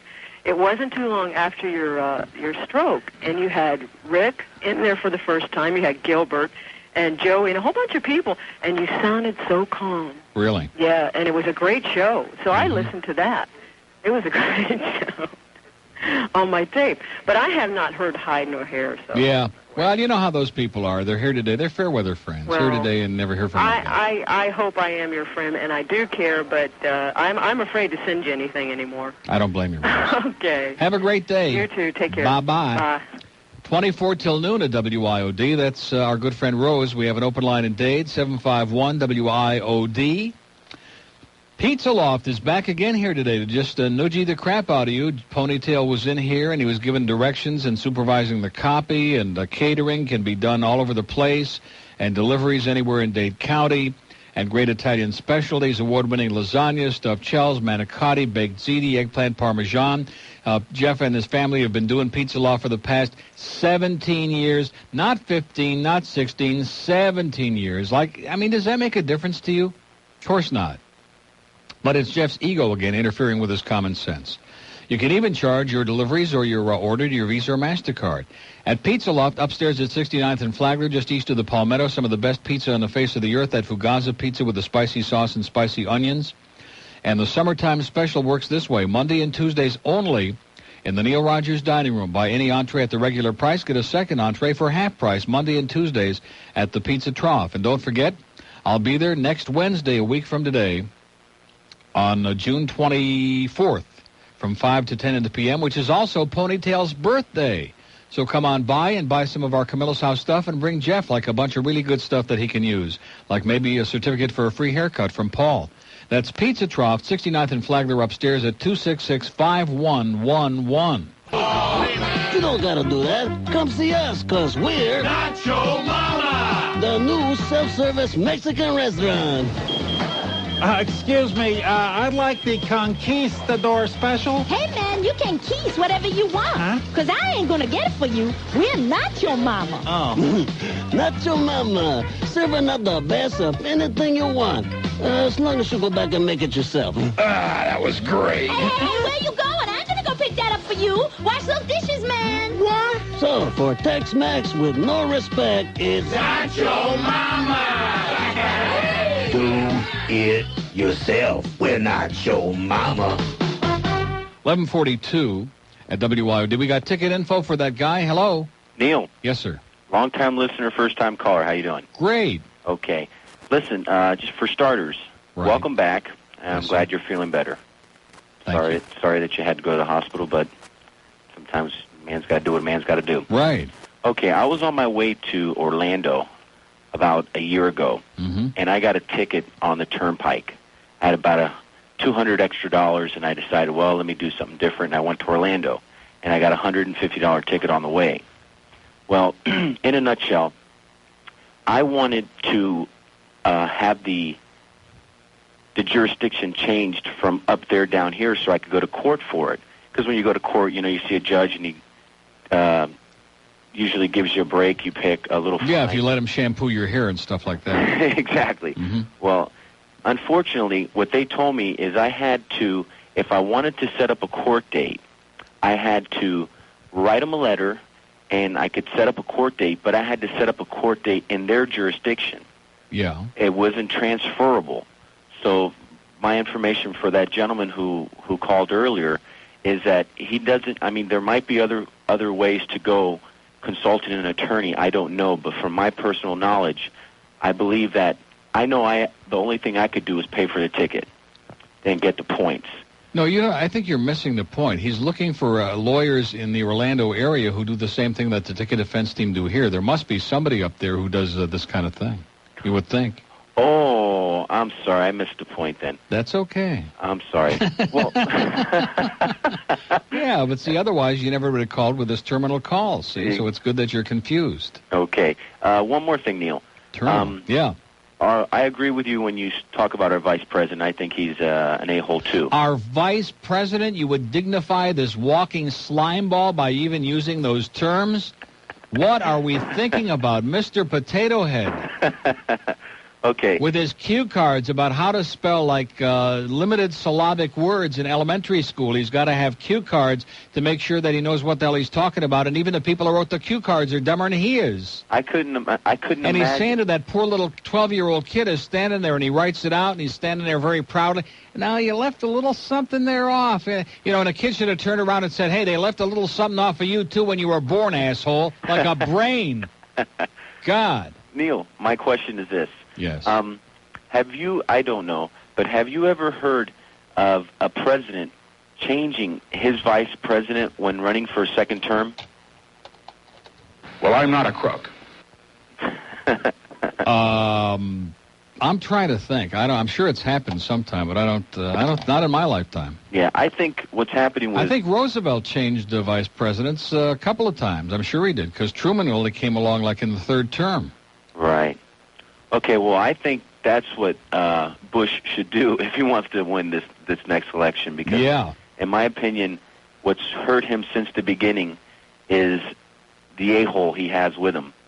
Because, I mean, and to top it off, I mean, we're in an election period, and the vice president can't even spell tomato. It's a lost cause, sir. It's a lost cause. Good luck to us. Okay, Neil, have a nice life. See ya. Bye. 11:45 at WIOD. We have an open line in Dade, 751. I have a fax here from Irene in Boynton Beach who says the kids on MTV last night asked very to-the-point, excellent questions of Governor Billy, and that it wasn't too bad, and that they did themselves proud, and she's proud of our younger generation, and they're not all like Sister, what's her name, Sledge, Sister Sleaze, Sister Crap, Sister Soldier, as in Soldier Boy. What a bunch of crap. God. And they just keep inflicting us with her over and over. Every time you turn on your TV set, it's like somebody is slapping you in the face with something or somebody. Here's a lady in Fort Lauderdale. Hello. Hi, Neil. Yes. How you doing? Okay. Welcome back. I'm glad you're at the hospital. Yeah, me too. Sorry for that experience you had. Yeah. Yeah, I had one. I'm telling you, when I was in the hospital, I got hit by this car, and one nurse, I tell you. You got hit by a car when you were in the hospital. That must have been exciting. No. No, seriously, though. When one nurse would give me medicine, and I'll feel no pain. I feel so good, okay? Yeah, I bet. Another nurse come in there and give me medicine? Hell, I'd be sick as a dog, puking my guts out and everything. Doing what? So, you know, I mean, these nurses and doctors is nothing but a major douchebag. Yeah. I'm serious. Amen. Oh, God, we need to do something about them. Right. Send them all across the water somewhere. There you go. Put them all on a rubber boat. There you go. With Sister Soldier. Neil, I got two things I want. I want to call someone a douchebag, okay? Go ahead. I want to call Mitch at the Hollywood Food Stamp a major bonehead douchebag. Yeah. Okay? And can you dedicate Were You Born an Asshole to all the doctors and the nurses? Okay. Okay? Bye-bye. Have a good life, Neil. Bye-bye. Bye. Okay.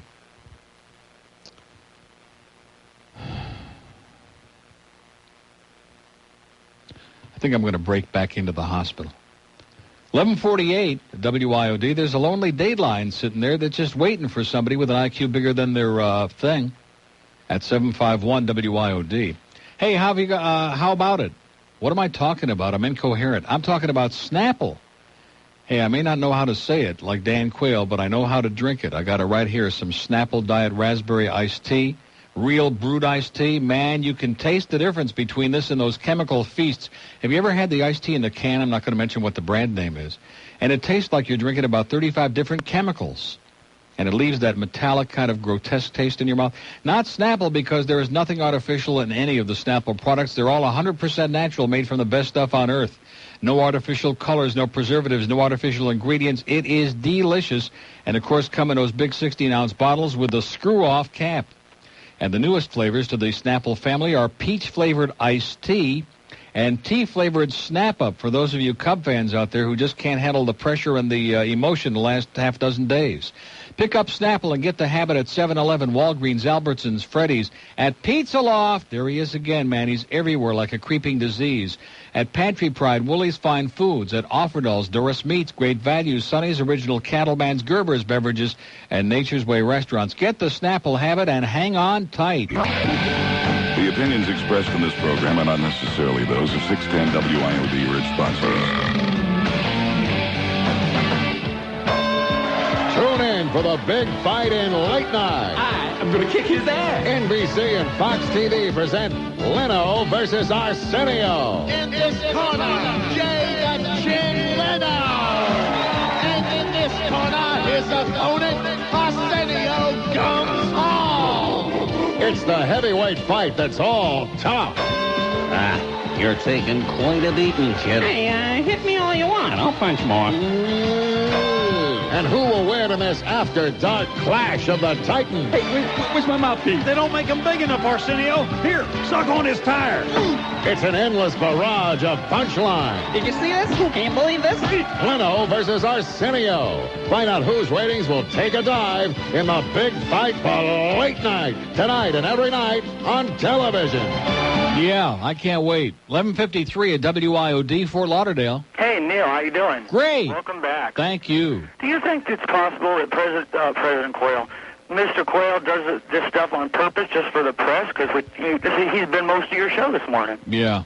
Do you think that's possible at all? I mean, no, I don't. I think President... Why do you keep... I see you planted that seed in my mind, sir. I think he's endearing himself to the majority. No, he's not. The majority of the people are discovering that he's a bonehead, which they should have known before, okay? Oh, but Neil, you know the public's mostly stupid. Yeah. So they identify with him. Well, that's true. They found a hero. They found... Well, you know that album, As Stupid as They Want to Be? Uh-huh. Yeah. That's his favorite. I think the word for this election is obfuscate. Yes. Like your sports staff. I turned it in last night by accident. On Draft Talk? And what were they talking about? Football. Mm-hmm. The draft, of course. Football. Yeah. Unbelievable. Hey, listen, there is no sports talk in this market, okay? I've come to the conclusion that to use that, it's just an oxymoron. There is no such show on any station as sports talk. It's just draft talk. That's all they talk about is draft crap. Can I ask you something else because you're a maven and you'd know? Whatever it is, I'll make it up. All right, good. When I was in New York... I think that soup is starting to kick in, George. Yep. When I was in New York, we always called the Caribbean the Caribbean. Down here, I've always heard it called the Caribbean. Mm-hmm. But one of your publishers, who are supposed to be, publishers, advertisers, the Caribbean people, they call it Caribbean Publishing. So is it Caribbean or Caribbean? Whatever makes you happy, okay? There's one other thing. Yeah. Helen's a douchebag, and bring back the bird. 11:54 at WIOD. What an asshole. What is this? Who brought this in? I just, I don't get it. Somebody brought in some kind of a stupid card, and it's just so dumb that it must have been from the last caller.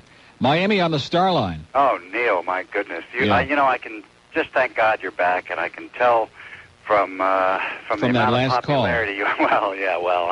That one put me to sleep. Mm-hmm. But you must be popular as ever because, I've been here 40 minutes, and it's one bit, 2 calls, and then another break for commercials. So I'm glad your sponsors are keeping you alive. Well, I'm glad you... Well, that's what we're here for sir. That's all we're here for is to make money. We're not here to do anything else. That's what broadcasting's all about. We're a bunch of whores, and we admit it. I'm sorry your employers aren't happy that you're alive, but I'm glad your sponsors They're oblivious. Don't you understand? They're oblivious to human feeling and need and suffering and pain and anything. They're just there. I saw that last week. I figured it out.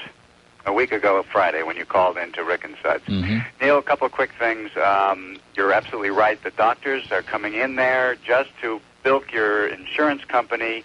The guy comes in with that damn respirator toy. Did you have to blow and suck on that Yeah, thing? I sure did. You get your bill they later, sent some nurse in there with that little toy. She says, I'm here to teach you how to blow. I said, honey, I think I'm way ahead of you, okay? And they get you in there, and when you get your bill, they charge you for that little plastic thing. You can pick it up at Toys R Us. Right, exactly. The doctor encouraged me to take it home with me, which I did. It's probably going to charge me $100 for it. It's $65. Really? I think you went to the wrong $65. Yeah, for that little piece of cheap plastic. Woo! And then did they stick you in these... And not only that, I didn't need it anyway. Every time I breathed in, oh, look at that. That thing is going all the way to the top. I had no problem with my lungs. I didn't think so. My lungs are fine. Did they strap you into these super tight stockings so that the blood would rush I had forgotten all about that. Before you go into for the operation, you put on that stupid gown and that little shower cap, and you feel like Grandma Moses in heat, and you have to put on these real super tight stockings that come up all the way to your crotch. Right. And they're so tight, and then allegedly they're there for your circulation. Yes. And what they really do is they cut off your circulation so that to make sure that you start getting blood clots in your legs, I guess. That's about it. Man, oh man, when she finally told me I could take those things off, I thought, holy crap, I can breathe. It's like my whole body could breathe. Well, the thing is just a major ripoff. Oh, bit, God, are those things uncomfortable. Next time you want an operation, go to Canada. I'm not having no more operations, okay? So I'm never going back in. Good. Have a great day. You too. Boy, these calls are sure really, got any no-dos? 11:57 at WIOD. We have an open line on the Star Line, Star IOD. Boca. Hey, Neil, how you doing today? Okay. Welcome back. Thank you. I got a couple of pig stories for you today. Yes? Cheer you up a little. I was going home on 95, and they had a speed trap set. And on the second end of the trap, the guy who would pursue and pull over, He was stuck in the sugar sand of the median. All right. Just flinging dirt. I love it. I gave him a nice smile, beat the horn and waved. Yeah. Tell him pursue and pull this, pal. Yeah. One of my guys ran out of gas on 95. He stopped, pulled over to the emergency lane and went to get gas. He wasn't any more than 5 minutes. He come back with a ticket on his windshield for being running out of gas. For being a habitual runner out of gas. Cop told him he should keep his tank full. Great. Yeah. And one last thing, second to last thing. There was a story about... They busted some guy stealing turtle eggs on Fort Lauderdale Beach yesterday. The turtle egg police. How come it is when all these punks are shooting cab drivers and killing each other and blowing guys away in convenience stores, there's never a porker around, okay? They're never around at quite the right time. Hey, but if somebody's wearing the wrong T-shirt on Hollywood Beach or somebody is picking up turtle eggs on Lauderdale Beach, man, they're right there, man. Hey, no turtle's going to hurt them. Yeah, what are they going to do, gnaw their leg off? Yeah. Anyway... hopefully. There was a guy alongside on 95 up in Gainesville, and I-75, and he saw a state trooper go by, and he yelled at the trooper. He said, "Pig!" And so the cop replied, "Redneck!" like that, and he got up on top of the hill, and what do you think the cop ran into? 375-pound hog. Great. True story. All right. That was a true story. Maybe there is somebody up there after all. Yeah, it takes time, but they get them. So. Sooner or later, you're right. As they say in Atlanta, justice for all. Yeah, I'd like to call my brother-in-law, Mike Tesh, a paint-slinging, lacquer-breathing, wood-graining, faux-finishing, pickle-headed douchebag. Okay. Have a good one, Neil. Okay, calm down. Well, listen, we got Wheel of Meat. We got the top. In fact, I think they're using my gallbladder. They're going to slam on the table today. The top 10 tabloid trash headlines with the good old Rick and Dud. WIOD. Taco. The Neil Rogers Show. Has this ever happened to you? Oh, no. They broke in my room and stole my wallet. Oh, and I was so in the mood. You're in a strange town, about to go to bed with a strange woman, when you unexpectedly find your hotel room has been broken into and your wallet has been stolen. Your condoms are gone. It's late and there's no time to go out and replace them. She's ready and in the mood now. What do? Well, if you had Americana Express condoms, you could just pick up the phone and call 1-800-CONDOM. And within minutes, one of our quickie service representatives would rush over and replace them. Because when she's ready, she's ready. And we know that won't last forever. Ask for the Carl Malden special. If it'll fit over that big honker, it'll fit over anything. Anyway, it's 12:06 at WIOD, and we do have an open line in Dade. Was he talking about Elaine's old nose? 751-9463. 751-WIOD. That's the famous Elaine Etor nose condom. Pompano. Oh, it helps to crunch it up, I guess. Hello. Neil. Yeah. Yeah, two things. First thing is for that guy who got the ticket in Orlando. Yes. There's a place up there called either the Traffic Clinic or the Ticket Clinic. Okay. That does the same kind of thing as the Ticket Defense Team. Great. I hear the ad all the time when I'm up there. Good. Second thing, who gets the payoff on these all-star ballots for the NL? What do you mean who gets the payoff? These things are it's unrealistic. Well, I know that. It's like these fans have no clue. They jam the box. I understand that. I mean, like Benito Santiago. Yeah. How long has he been injured? And he's got like 200,000 more votes than because they recognize the name. It's like an election when the incumbent always gets back in because people are so stupid. They look for the first name they recognize and then they punch it up. Why don't they just let the players do this?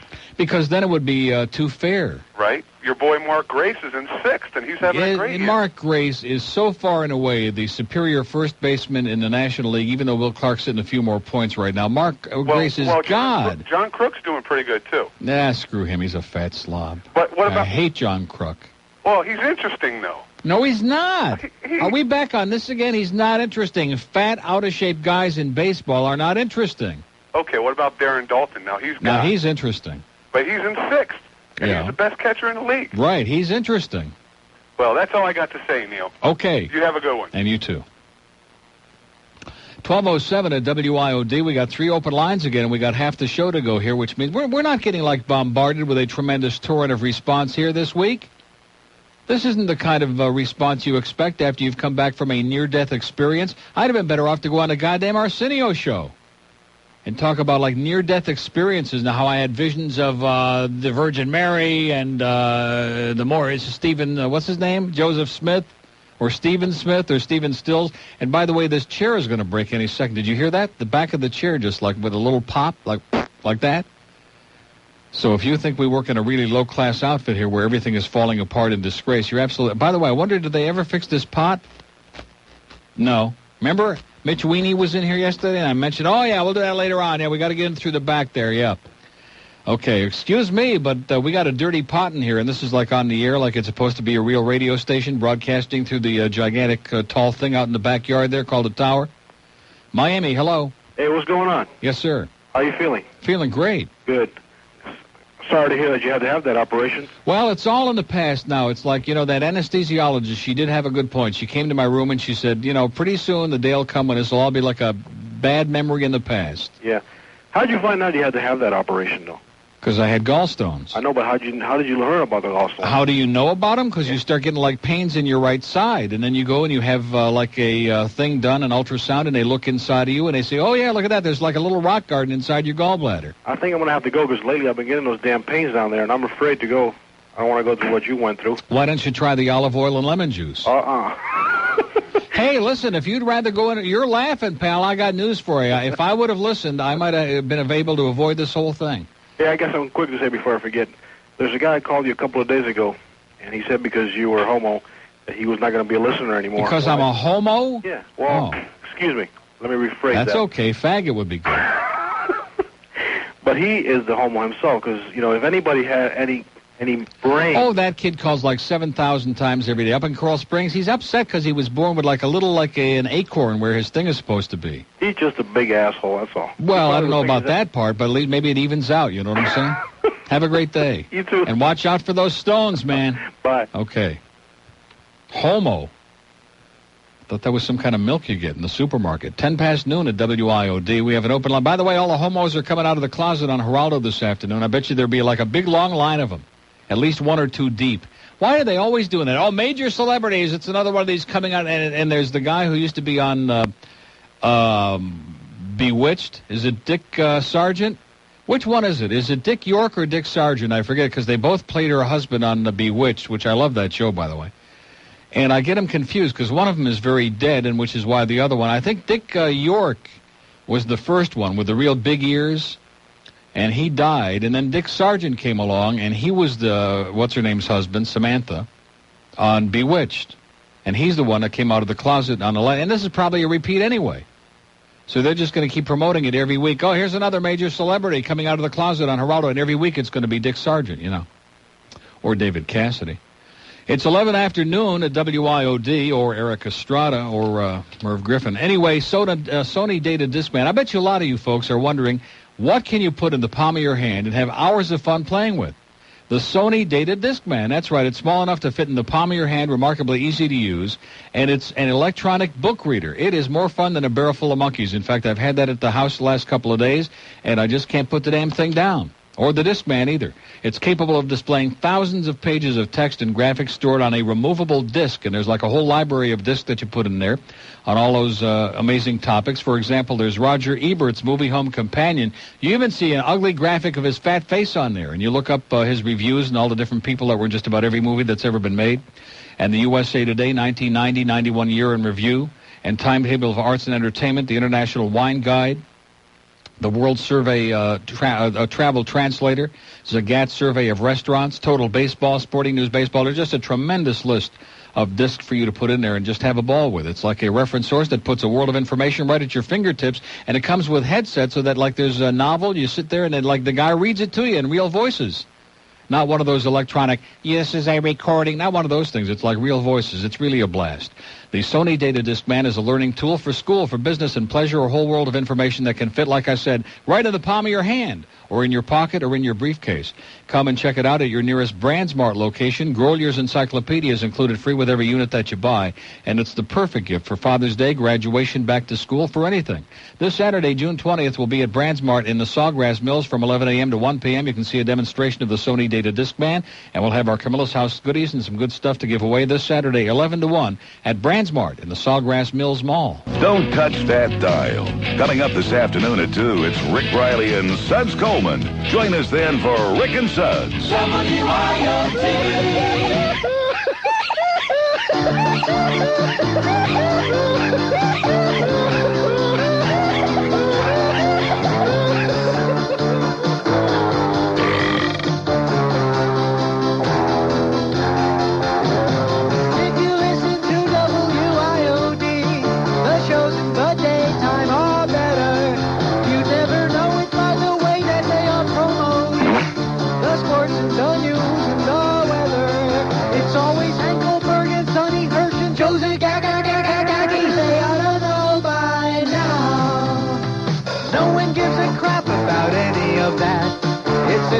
That brings in the money, and if that's all they're gonna tout, the talent is losing out.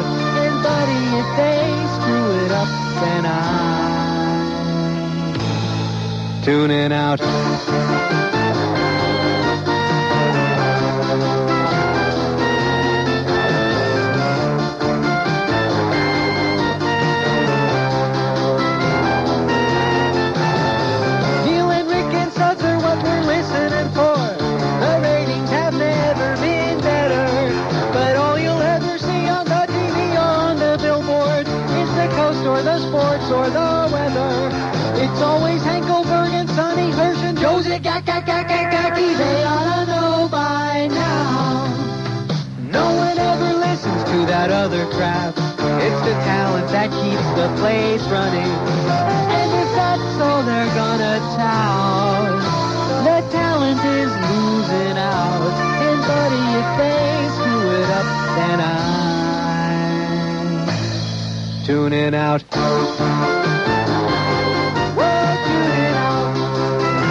12:17. We're only like several hours away from your next traffic report. I don't want to keep you on the edge of your seat. Here's a portable in Key Biscayne. Hey, Neil, what's up? How you doing, sir? All right.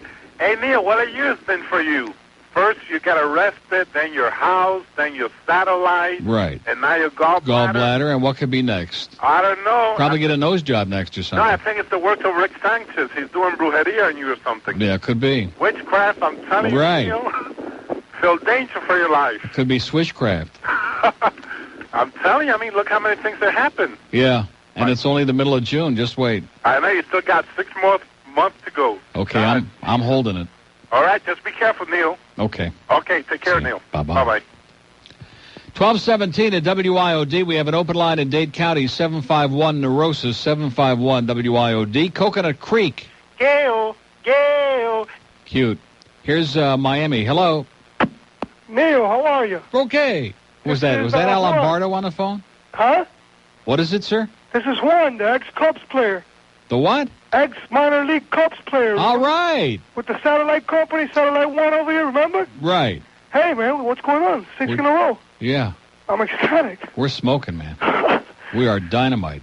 His bullpen is doing great. Yeah. Even that Bob Scanlon who couldn't get arrested in the panty raid. That kid is a disaster. Really? What's going When's on? the game yesterday? I don't know. Every dog has its day. That's right. Good reason to party, right? Yeah. Hey, question. Satellite go bad? What? Did your satellite go bad? No, why? I heard that other asshole on the phone. He said that. What are you talking about? The caller before me, he said your satellite went bad. No, he was talking about the problem I had with the city when they were trying to fine me $80 million for being a habitual satellite offender. Oh, okay. Yeah. No, my satellite isn't bad. Just the city went bad. So how you feeling, Neil? Which, by the way, I wonder if Randy from Rice International has ever gotten my thing inspected out there, because I don't see any writing on my permit back there on the dish, and it would be very nice sometime this year before I die if they would get the damn inspections over so it's like official before they decide they want to start. Huh? Don't be afraid to call me. Yeah, there you go. I'll think about it. I'll think about it. Yeah, for a long time. Good. Okay, Neil, I'm out of material, man. I'm just glad those Cubs are winning. Okay, today's 7 in a row this afternoon, sir. Mike Morgan is God. Ziggy? What? Is Jim LeFevre really Ziggy? Yeah.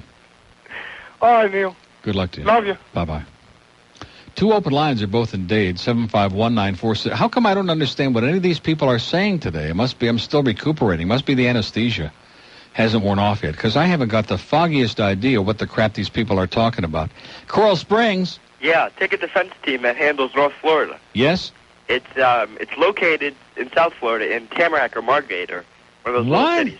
I swear to God, the number is 753-4. Oh, wait a minute. Don't be giving numbers on here. What is it called? The ticket defense, it's the same name as Northern Florida, as Southern Florida. No chance. I swear to God. And then 2 other things. Officer Al. 12:20. You know, why did they send these kids back to school? Okay, at least they could learn to spell a word like douchebag or potato or something. You know, learn something. Learn something. Go get a book. Stick your head in it. Or stick something in it, okay? God almighty, why do they... I'm all for whoever said put the kids in school year-round. Send them to camp with, like, lots of barbed wire and electronically charged fences. And, like, lots of saltpeter in their milk. And just keep them calm and sedated and doped up all the time. Want a great restaurant in Plantation? I bet you a lot of people can't find a great restaurant in Plantation. We got some good ones. Well, Brasserie Max is certainly a great restaurant. You just haven't been there yet. It's right inside the main entrance in the Plantation Fashion Mall.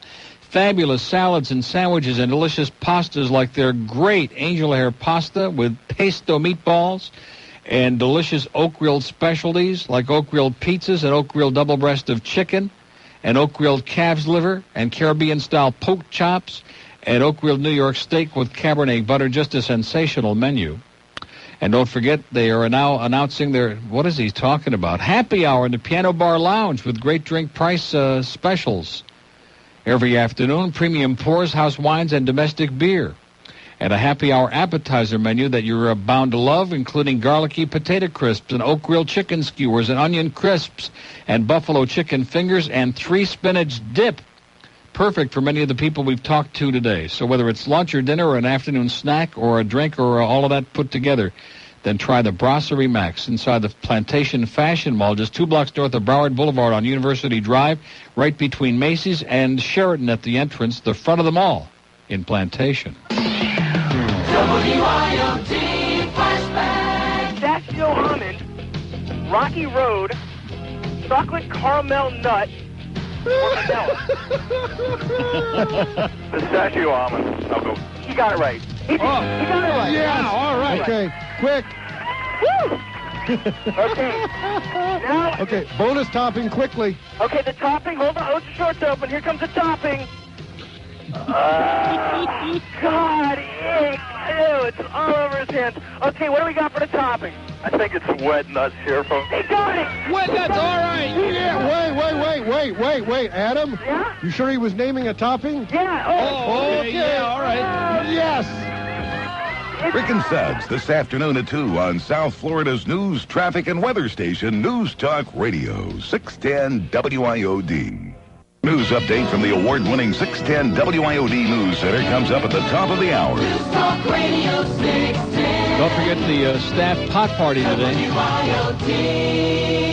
No, seriously, they're having a staff weed party today because this is the month where everybody's had to undergo their drug testing, and so to try to give them like a little equal footing now, they want to give everybody a chance to get charged up again. 1225 at WIOD. We have an open line in Broward. That's what I understand from, I don't want to mention any names inside the building, but some of these guys, after they go over there, they do their little thing in the cup, and they like go out and smoke a number the size of a Melaleuca Bratzi tree. That's just a rumor, though, inside the building. Hi, Ali on the Star Line. Neil. Yes, sir. I am... It's called making up for lost time is what it's called. Well, of course. I'm in a quandary here, Neil. I got a problem. That's obvious. Yeah, well, of course. I'm so torqued off at your management staff. You're torqued off? I am totally torqued off. Mm-hmm. I actually didn't listen all day yesterday as a protest, but then I scanned the dial. Probably too much monkeying around. He's probably Peter torqued off. I can't believe that you're in the hospital in that kind of a position. See, that went over your head, didn't it? Yeah, just a little You wouldn't bit. know Johnny Dolan from Mickey Dolan, would you? Huh? It went over my head. That's okay. That's all right. Love the Monkees. I can't believe that you're in the hospital like that, and the management staff Couldn't give a crap less. couldn't give a crap less. Why don't you believe that? I would walk That's in. exactly the way they feel. That's my opinion. I'm Mike Disney. Right. And Mike Disney's a, you know what? An asshole. We know that. He's an asshole. He is an Yeah, asshole. he's an insensitive, mindless, self-centered, egotistical, he's got an inferiority complex, and he resents talent like most management. And there's people above him that also didn't do anything. I'd walk into that building every day. I'd be so damned resentful and hateful. I am. And then Thursday comes, and I forget about it. I wish there was something. I wish there was something I could, that everybody could do to get together and tell them what a bunch of jerk-offs they are. They already know that. It's not going to do any good. You think that they care? Do you think that they really they give a damn about what you people think? Just because they're about like once every 2 or 3 months they bring a focus group, they get about 10 morons together inside a Holiday Inn somewhere, and they ask them what they think about what's on the air like we really give a crap. It's just an excuse to go out and get some free booze and meals again, that's all. Yeah, but it's like that new Billy Joel takeoff that you have. You and Rick and Suds are the only talent on the whole program. Make no mistake about that. There is no question about that. You're making the money for the company, and that's Right. why people are listening. And you go in, and they just leave you out there hanging and could give a crap less. Well, you know what? It's mutual, believe me. Well, all of you up there in upper IOD management, screw yourselves. Yeah. Thank you. Okay. Bye. 1228, I know he certainly speaks for the masses when he says that. We have an open line on the Star line at Star IOD. Something smells in here. It's like some smell reminiscent from the hospital. I think you carry it around with you. It's like that real bad aroma from when you first start getting all those poisons, those toxins from the anesthetic out of your body, and you start putting them in that little plastic bottle, Oh, God, is that just a... Just imagine what they've put inside of you, okay? I don't want to gross you out. It is the middle of the lunch hour, but just stop and think about it. If all that real foul-smelling, just horrible stuff is coming out of you, what have they put into you? Do you know what I'm saying? Yeah, God only knows. Here's Plantation. Hey, Neil, how you doing? Welcome back. Glad you're feeling better. Thank you so much, sir. You remember you were talking about ice cream earlier in the show? You didn't call earlier, like this morning? No. At 9:30 when you were trying to get on? No. Okay. I wouldn't talk to Mike Ranieri. He's a pain in the ass. Yeah. Well, anyway. He's a possum head. He's a jackass. If somebody would drill one more hole in his head, they'd steal his head for a bowling ball. You do know that, don't you? Yeah, it's hollow. Makes a difference. He's a good guy. Well, old anyway. Guy. Old, real old. Yeah. There's a place called Jackson's Ice Cream Parlor. Ooga Booga, yeah. Near Miami Dania. International Airport. There is? Yeah. The only one I know of is in Dania. That's the original one. They're up there by Highline. Yeah, there's one over. They just built it. It's got the best ice cream. They've got this gallon special Yeah. where they give you a gallon of ice cream, and they Yeah. put whatever toppings you want on it. And then they got in the back room, they stick you like in a little bathtub, and they surround you with hot fudge and whipped nuts, and they pour stuff all over your body. Yeah, but nobody knows where it came from, though. Yeah. And I wanted to call Mr. Mark Lynn, our principal, Yeah. and Mr. Hill, no good, tobacco-spitting, ugly, pitted head douchebags. Yeah. God, they can go, well, I can't say that on the air. Well, Never wait mind. a minute. Well, wait a minute. Let's see if we can't do this for you. What you want to say is they can go themselves. Is that what you were going to say? Yes. All right. Have a great day, Neil. And you too. Great call. See, you were reluctant to put those little pinheads on there. That would happen to be an excellent call. Just a stroke of luck, I guess. Or a stroke of something.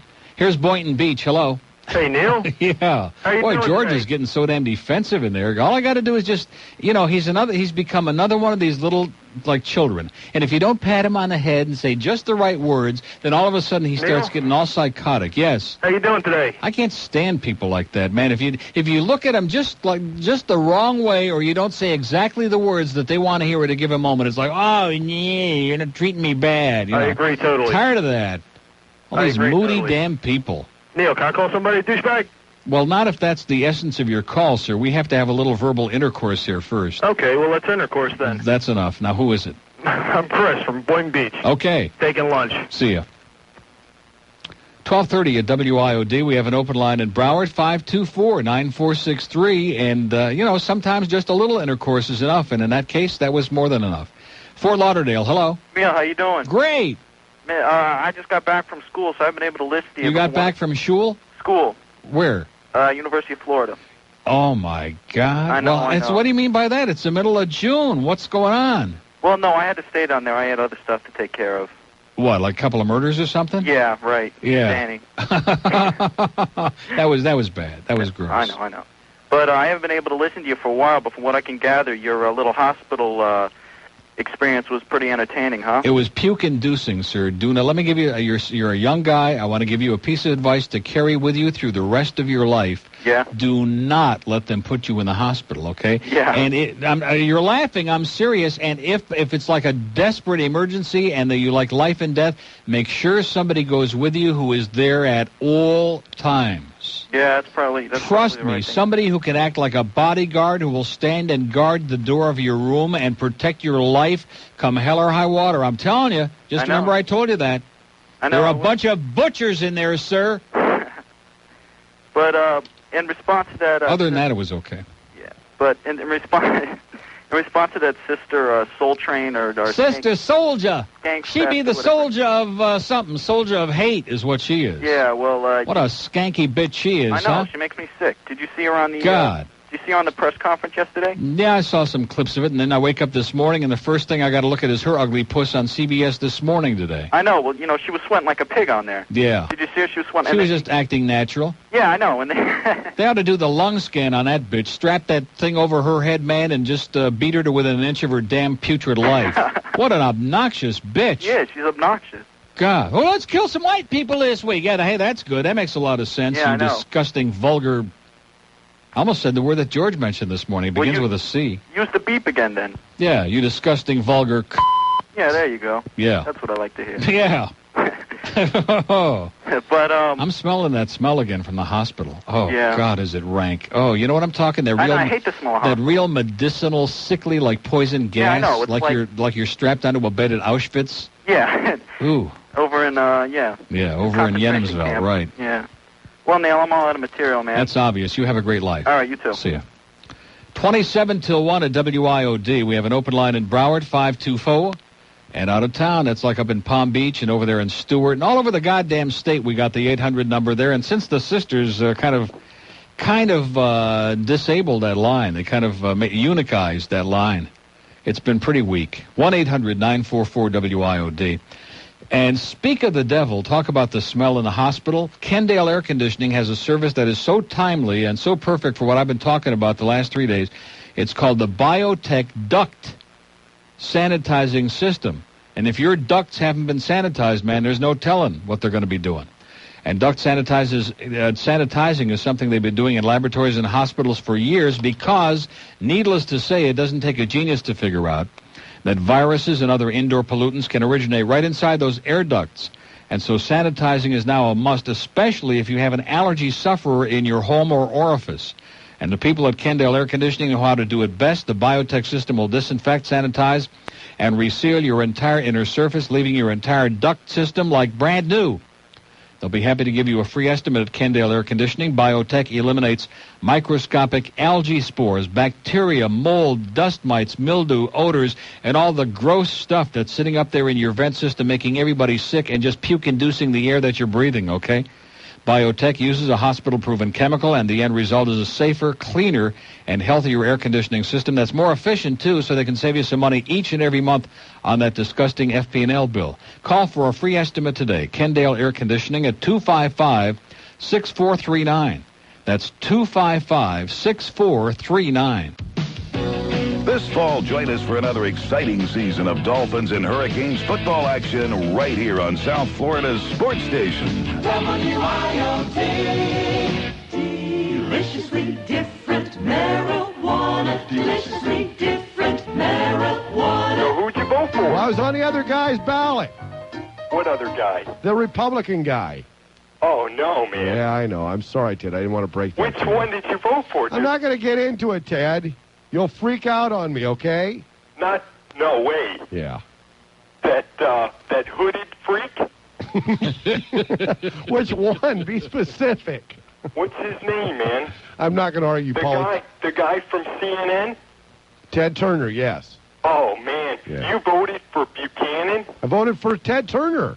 Dude, why Yeah. don't you just send the police right into my pad. I knew. Why don't you just give them my phone number and address, Ted. and let them come over and kill me?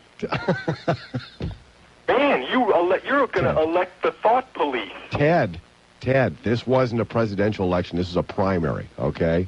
I didn't have a chance to vote for the other side. Give me the chance to vote for the other side. Rick?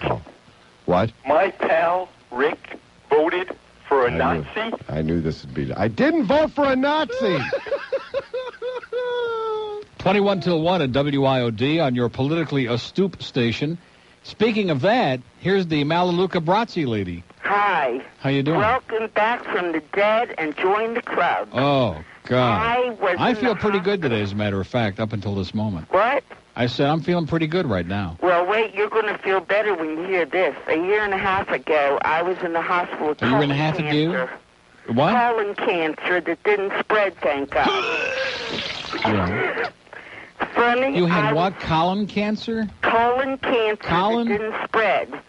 And I was laying with IV for 3 weeks, not 4 days. I got you beat. I went through hell. I didn't think I'd make it. Really. Yeah. And I want to tell you, I know exactly what you're talking about. They brought me that stuff with the balls that you got to blow through, you know? Yeah. And I blew, and they told me to... Can I ask you a question? Yeah. Your son with the eyes, is that the one that's tittering in the background? Yeah, he's laughing. Doesn't and he? it's true. I was No, seriously, let me ask you a question. Yeah. What does he do? Doesn't he work? Doesn't he, like, go out and play marbles? He works his drawers eating. No, seriously, doesn't he have a job? Pardon me? He works. Doing he works what? With a DJ at night. Oh, jeez. Oh, anyway, God. Why don't you send him to reform school or something? Get him out of the house. He's too old for reform school. Oh, he's too old to be sitting there with Mommy. Put him in reform school. God. Anyway, he tortured the nurses while I was Send him over to Gilbert's house. What? Send him over to Gilbert's house. God. Well, maybe they can hold hands. Let me ask you something. Yeah. Doesn't it disturb you that he's such like a waste of space? Well, he's athletic. He works out. He has a lot he does. He works out with what? He's athletic. He works out a lot. He's athletic? Yeah. He's about as athletic as Richard Simmons. What are you talking about? You've never seen him work out. Oh, you know. God, please, not on the lunch hour. Too late. Anyway, Neil? Yeah. I want to tell you, I know what you're talking about. I didn't think I'd get out alive. I swear to God. Well, I'm glad you know what I'm talking about, because you sure don't know what you're talking about. I'm telling you. And I want to tell you something. I have no allergies to my Malaluca Brazzi tree, okay? In fact, they're doing just fine. Well, that's great. I'm going to sit out. If the sun ever comes out again, I'm going to sit on my patio and get a little sun and relax and get my life back in order. Well, listen, that's what counts, as long as you're happy, and I'm so glad that you're back with us, because I missed you really. Now that I'm home, I want relaxation, and I want to be left alone, and the pool guy and the plant guy and this guy and everybody stay the hell away and stop ringing my doorbell and stop calling and peddling crap on the phone. God, I hate that. I hate it. You know, Neil, what you were telling me about that scanner, they give me this chalk to drink, you know. That's a barium enema is what that is. Yeah, and then they put me in this room and they put me through a tube. And they put you through a tube, yeah. A tube, and I was scared to death, the scanner. Then I heard a voice say, breathe deeply. I couldn't imagine where it came from. I tell you, it was an experience like I thought I was in outer space. Yeah. Well, listen, maybe someday you'll come back. Oy vey. Yeah, that's what I say. Well, listen, have a great day, tree lady. Okay, honey. Bye-bye. Bye-bye. Okay. Tell your son to butch up. But he does have a great collection of Partridge Family albums. 1243 at WIOD. We have an open line in Dade. You think I'm joking? In Dade County, 751-9463. 751-WI... D. I was thinking, wait a minute. You know what we need? Do we have... where's that jingle that says something WIOD? Because I was thinking... It would be great if it said WIO... Deliciously different. Wouldn't that be cute? That would be cute. Let's put together a jingle that says WIOD. That would be great. That could be like our whole jingle package for the station. We'll get Mike to call it and put it to choreograph it for us, huh? Here's North Miami. Hello. Neil, how you doing today? Welcome to your jingle station. Listen, did you get the answer to the question about Dick on Bewitched? About last Dick? name? About which was the right Dick? About the Dick on Bewitched. Dick Sargent, I think, right? Or Dick, I don't know. I'm pretty sure Dick York is the one that's dead. Sure his last name wasn't Smoker? No, seriously. Are you listening to me? Stop trying to be a comedian. Dick York is the one that's dead. You know the difference between the two? Dick York had the big head and the big Dumbo ears. He was the first Dick. Oh. And then the second one was Dick Sargent, who's got like a smaller head and smaller ears. Okay. Okay?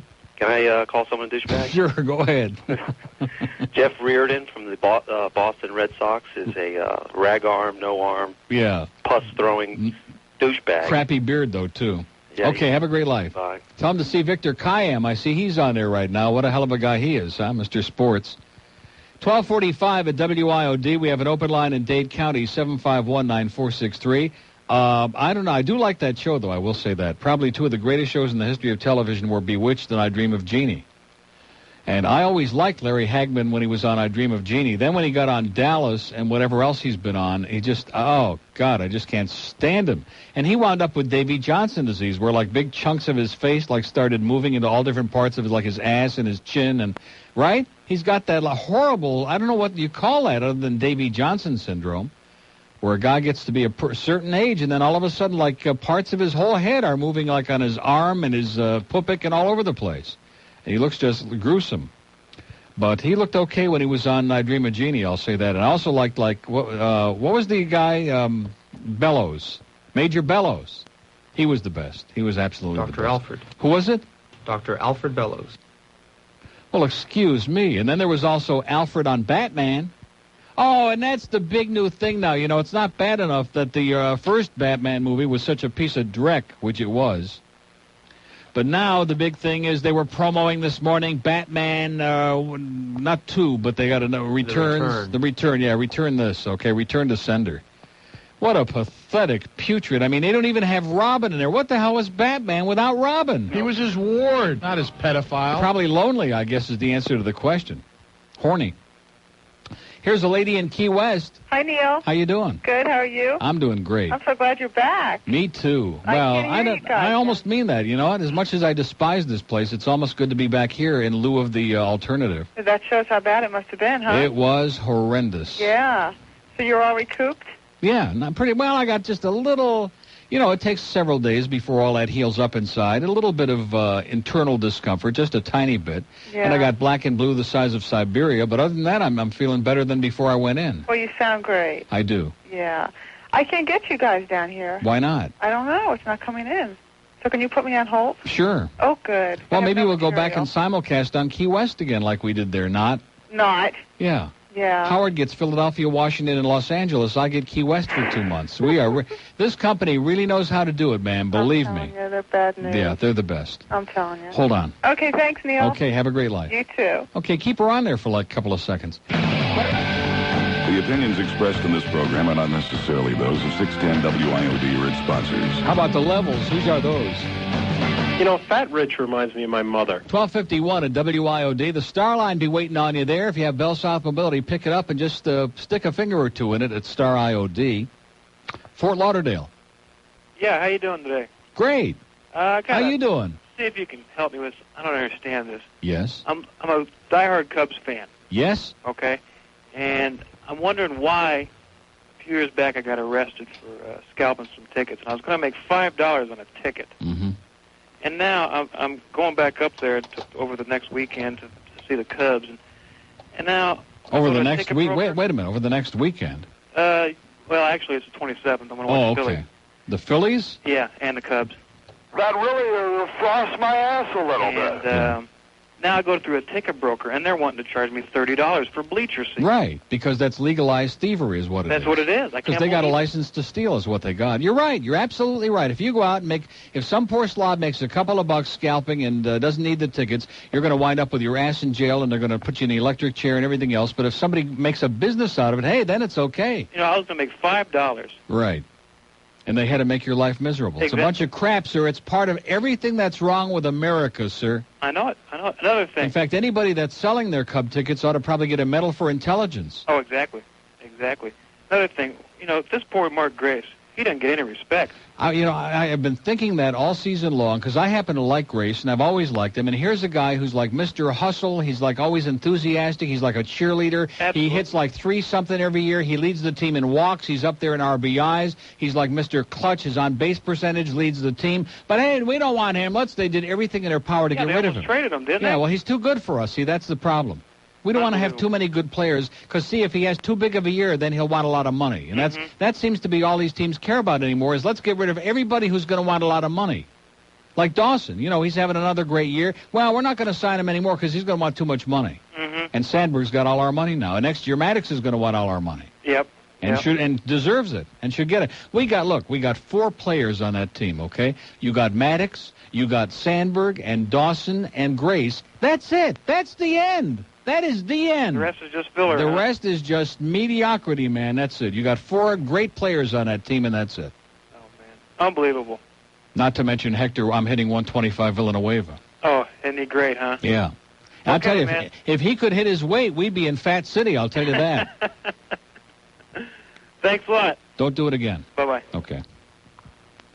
Yeah, the Turtle Leg Police up there in Fort Lauderdale, man, they're just there. How is it that they're there? Under every bush, under every rock, under every overpass, behind every palm tree?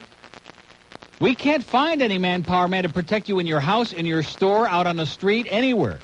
In the classroom, they're shooting people all over the place. Nobody's safe in this goddamn country. But all you have to do is scratch your ass with the wrong finger, man. The finger police are here. God. Going to come and cut your fingernails off at the very least. We have an open line in Dade, 751, we don't care, because the American people are like in la-la land.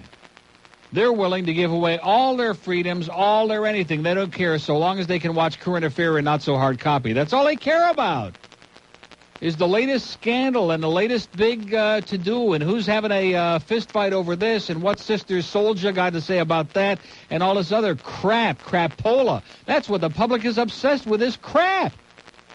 Where the hell did they get H. Ross Perot? From Larry King. I can't think of any worse crap than that, okay?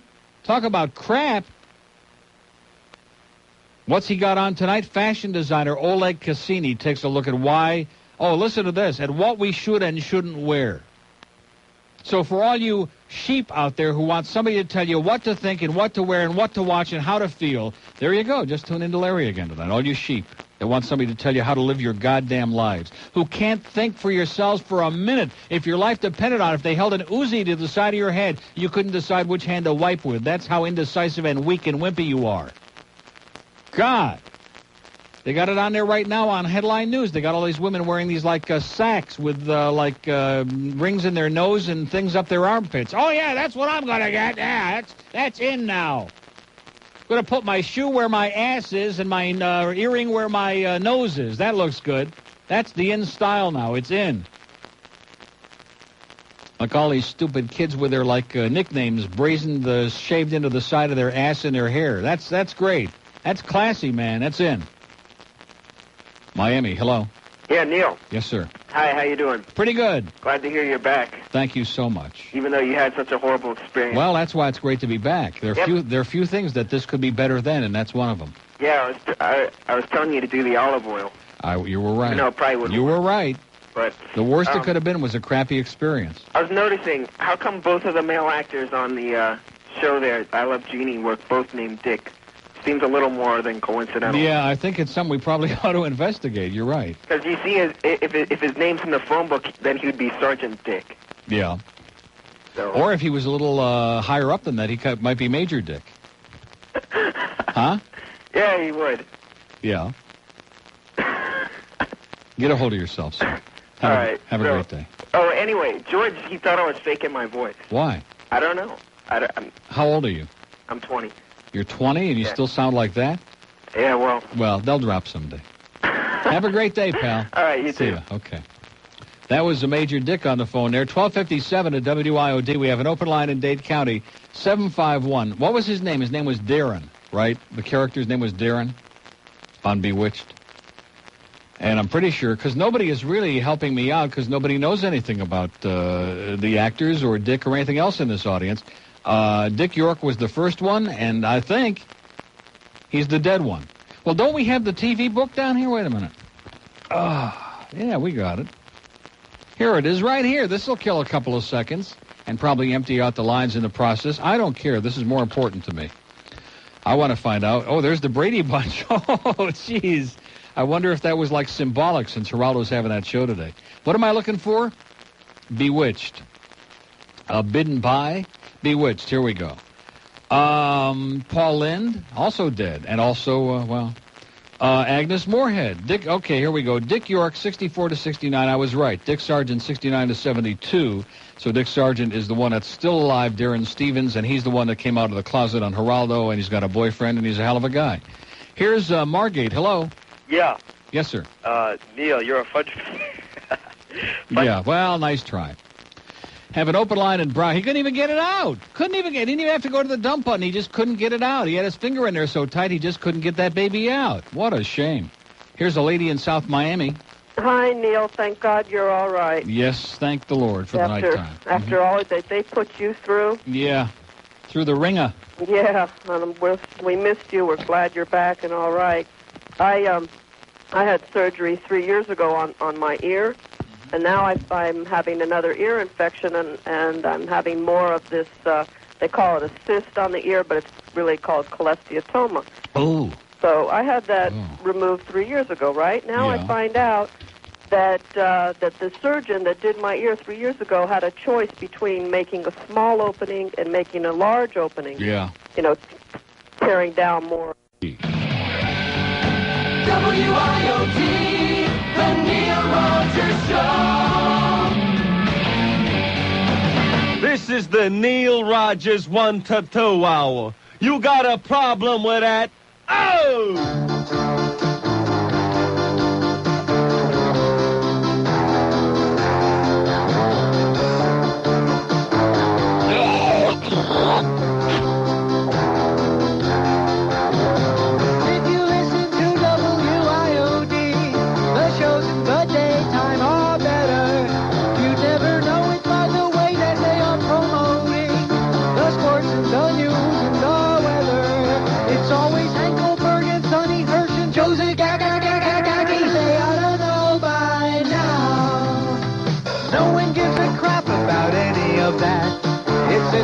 That brings in the money, and if that's all they're gonna tout, the talent is losing out.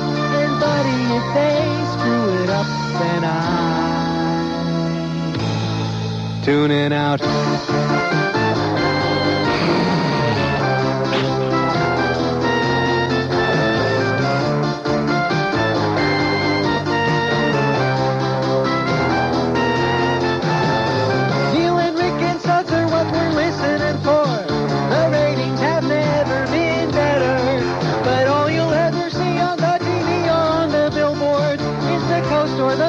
Or the weather, it's always Hank Goldberg and Sonny Hirsch and Josie Gaki. They ought to know by now.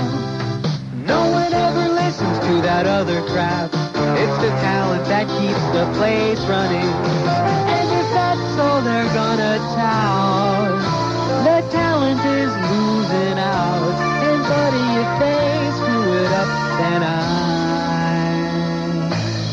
tuning out.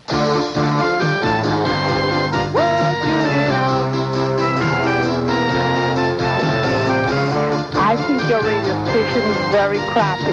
Thank you so much. 107, it's kind of that sick-sounding organ on that bit that really kind of adds that little touch to it. Nothing like a sick organ. We have two open lines. They're both in Broward, 524-WIOD. And let's do Port St. Lucie. Hello, Neil. Yes, sir. Yes, just wanted to discuss about, since you said you just recently hadn't gotten out of the hospital, we had a little tragedy here where a family member, excuse me, had gotten in an automobile accident from someone not paying attention on the road. And when they took him to the hospital, it was just a travesty to watch. And I understood when you said you must stay by someone when you're in a hospital, They let him sit on a gurney on a backboard bleeding from his head for 2 hours. Yeah, oh yeah. And then they never cleaned any of his wounds up. And you went to ask the personnel for some action, and they all walked around like, what are you talking about? Right. And I mean, where's the ethics? In due time, we'll get to it. Just leave us alone. We have some people here with headaches and scraped forehead. Leave us you know alone. what the kicker is, sir? Yes. They took the individual that hit my family member an X-ray beforehand with just a bruised shoulder. Yeah. And released him first. Isn't that nice? And I'm like, where do they teach these people in med school how to know their ethics and morals? No, well, ethics and morals, man. Where do you come up with those words? They never heard of those things. Yeah, that's true. That's true. No. It's just a travesty. They only teach them one thing, and that is how to get their name on the thing so that the insurance makes sure that they can send a bill. Yeah, you know, I'm serious. You should check out, make sure you got your gallbladder taken out or your skull stuff. Possible. That's very possible. They just beat the hell out of me with a baseball bat while I was under anesthesia. That's I could possible. have dropped some cookies and donuts in there and said, hey, yeah. Right. You know. Could be. With Dr. Milk. Yeah. All right, well, listen, I hope they weren't famous anus, I'll tell you that. I'm telling you what. Yeah, I know. Man, look out. It's a shame, though. And you know what they fed him for dinner? Sir? Yes? You know what they fed him for dinner? I'm listening. Quayle and potatoes. Have a great life. You too. Oh, 109 at WIOD. That's the new popular dish in America these days, quail and taters.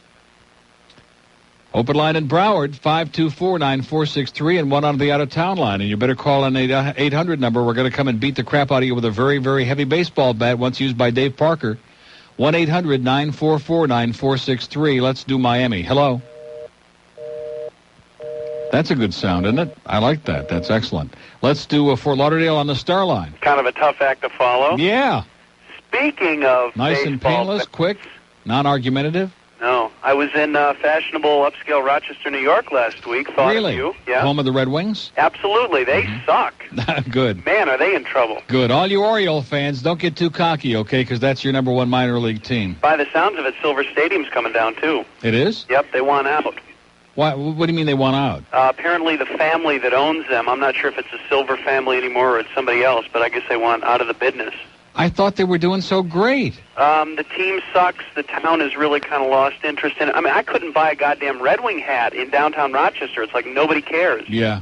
Buy a Bison hat. So anyway, I was sniffing the lilacs and the roses for you. Had a garbage platter at Nick Tahoe's. Thought about you and your gallbladder. Yeah. And, isn't that great? I can go up this summer and down in Bob's a weekend and eat about 20 White Hots and not even have to give it a second passing thought or passing anything. Load right. up. I didn't know if you were alive or dead, so I didn't bring you anything back, but I'm glad you're alive. Well, believe me, I don't need anything, just a little freedom, just to be left the hell alone. No, you sound great the last couple of days. I do. I really do. Keep it up. I'm glad you feel better. Yeah. In closing, Hank Goldberg did the worst radio program last night. Well, so what's unusual about that? He is Adora and some drag queen last night. He's not just Hank Goldberg. He's a hippopotamus. Yeah. He certainly is. He's the best. Well, in closing, Larry King, Rush Limbaugh, H. Ross Perot, you're all douchebags. Okay. See ya. See ya. 12 minutes after 1 at WIOD, 2:20 Eastern Daylight Time this afternoon. The Cubs will begin their move towards second place all alone in the National League East. They're seventh in a row. Mike Morgan is on the mound today. Confidence is running tremendously high. Mark Grace is hotter than a pistol. He's got that new butch haircut, and, man, we are kicking ass. And the secret weapon is Sammy Sosa's on the bench. That's what turned us around when he fractured that damn wrist. He couldn't, I'm telling you, this guy, he couldn't get a hit in a penny arcade. He couldn't hit Grandma Moses with a baseball bat from 2 inches away. That's how bad he is. He's pathetic and dumb. That's one thing we specialize in is a lot of dumb players, okay? Like Jerome Walton, he's another one. A rocket scientist on the loose. Hank Goldberg is your host for another Goldberg at Night radio show tonight at 8. News Talk Radio 610 WIOD. I can have an orgasm just driving down I-95. Ow! Zimfar, master of the romantic slide whistle. And rock legend Led Zeppelin. Together for the first time. Zimfar and Zeppelin. Schlock meets rock.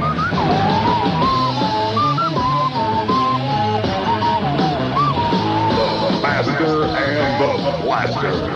Wait till they see the power bill for this one. The Sim and Zap World Tour. It'll take the lead out of your whistle. 116 at WIOD. Here's a lady in Miami.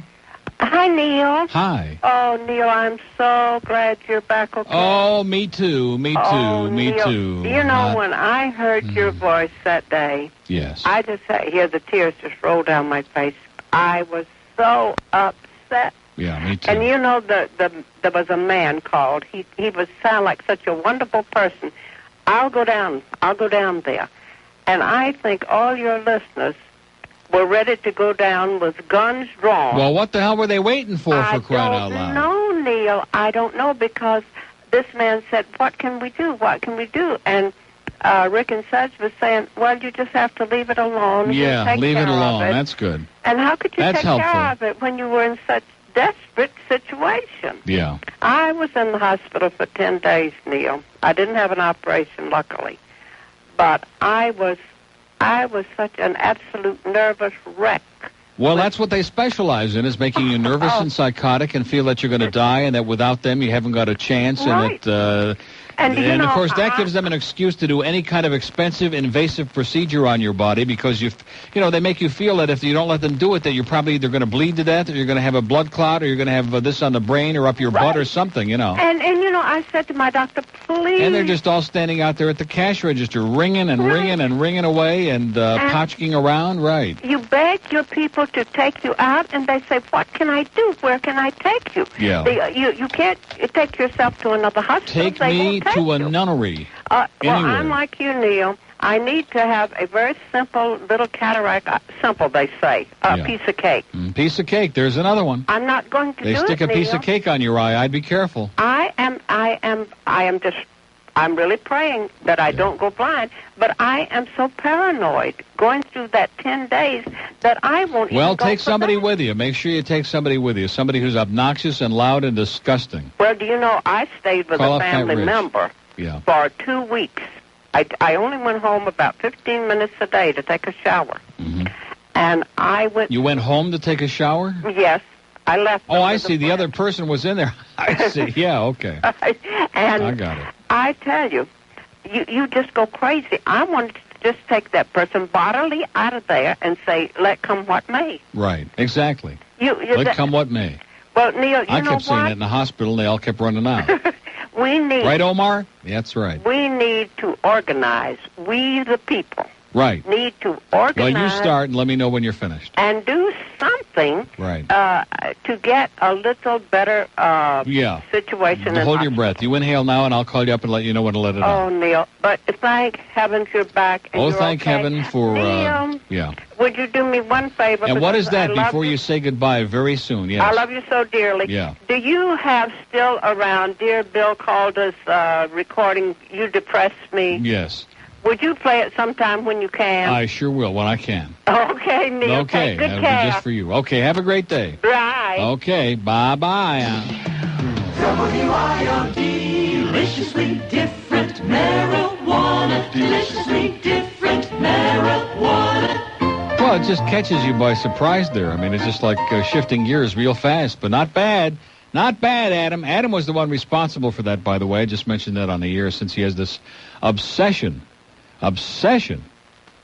You ought to see some of these chairs we got in here, man. At night, late at night, he starts like puffing on the edge of the chair. He just goes nuts. Hey, listen, he passed the test with flying colors yesterday, okay? So you can cast all the aspersions that you want. We don't have anybody in this building who is the least bit interested in mind-altering substances, okay? And all you goody two-shoes out there who are taking all of your prescription drugs that are turning you into an Abercrombie and zombie, I say, heal thyself. Get thee to a nunnery or something. 21 after 1 at WIOD. That's what they're going to be saying on Geraldo this afternoon, isn't it? Get thee to a nunnery? Or get thee some. I'd sure like to. Hey, Pizza Loft, you want to get some good pizza, some good Italian goodies like their award-winning lasagna and great baby cow parmesan and stuffed shells and manicotti and baked ziti and their fabulous eggplant parmesan that tastes just like you're eating something even more exciting? And don't forget, they'll cater your little get-together anywhere in Dade County. They can cater a party for as little as $4 per person. They will deliver to wherever you are. And, of course, you can even charge your delivery or your order right in the joint on your Visa or MasterCard. Pizza Trough, doing it right for over 17 years now, upstairs at 69th and Flagler, just east of the Palmetto, like a legend in the Italian food industry and in Jeff's own mind. And don't forget, I'm going to be there next Wednesday. It's going to be some kind of bash, 5 to 10 p.m., with all our Camilla's House stuff, including those new It's Neil's Fault T-shirts and the other good stuff. And it's Jeff's birthday also on that day. So let's have just a tremendous bash next Wednesday night, 5 to 10, at the Trough. Don't forget the summertime special at Pizza Loft every Monday and Tuesday only in the Neil Rogers dining room. Buy any entree at regular price. Get a second entree for half price. Only at the Trough. Call 266-5111. 265111, and give Jeff a big kiss on the tail. Catch the latest news, traffic, and weather info each morning with Mike Graneri in the Morning Information Team, just before the Neil Rogers Show. WIOD.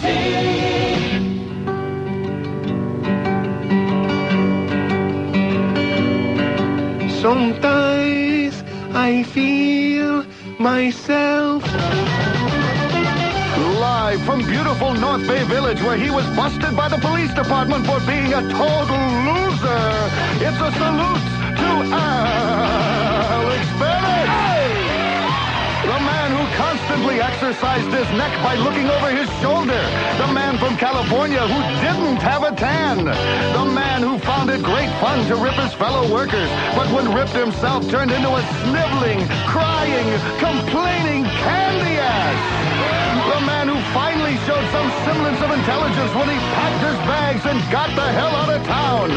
One of the few men who could actually go back to an old job in an old town, telling old jokes and doing even older bits. We salute you, Alex Bennett.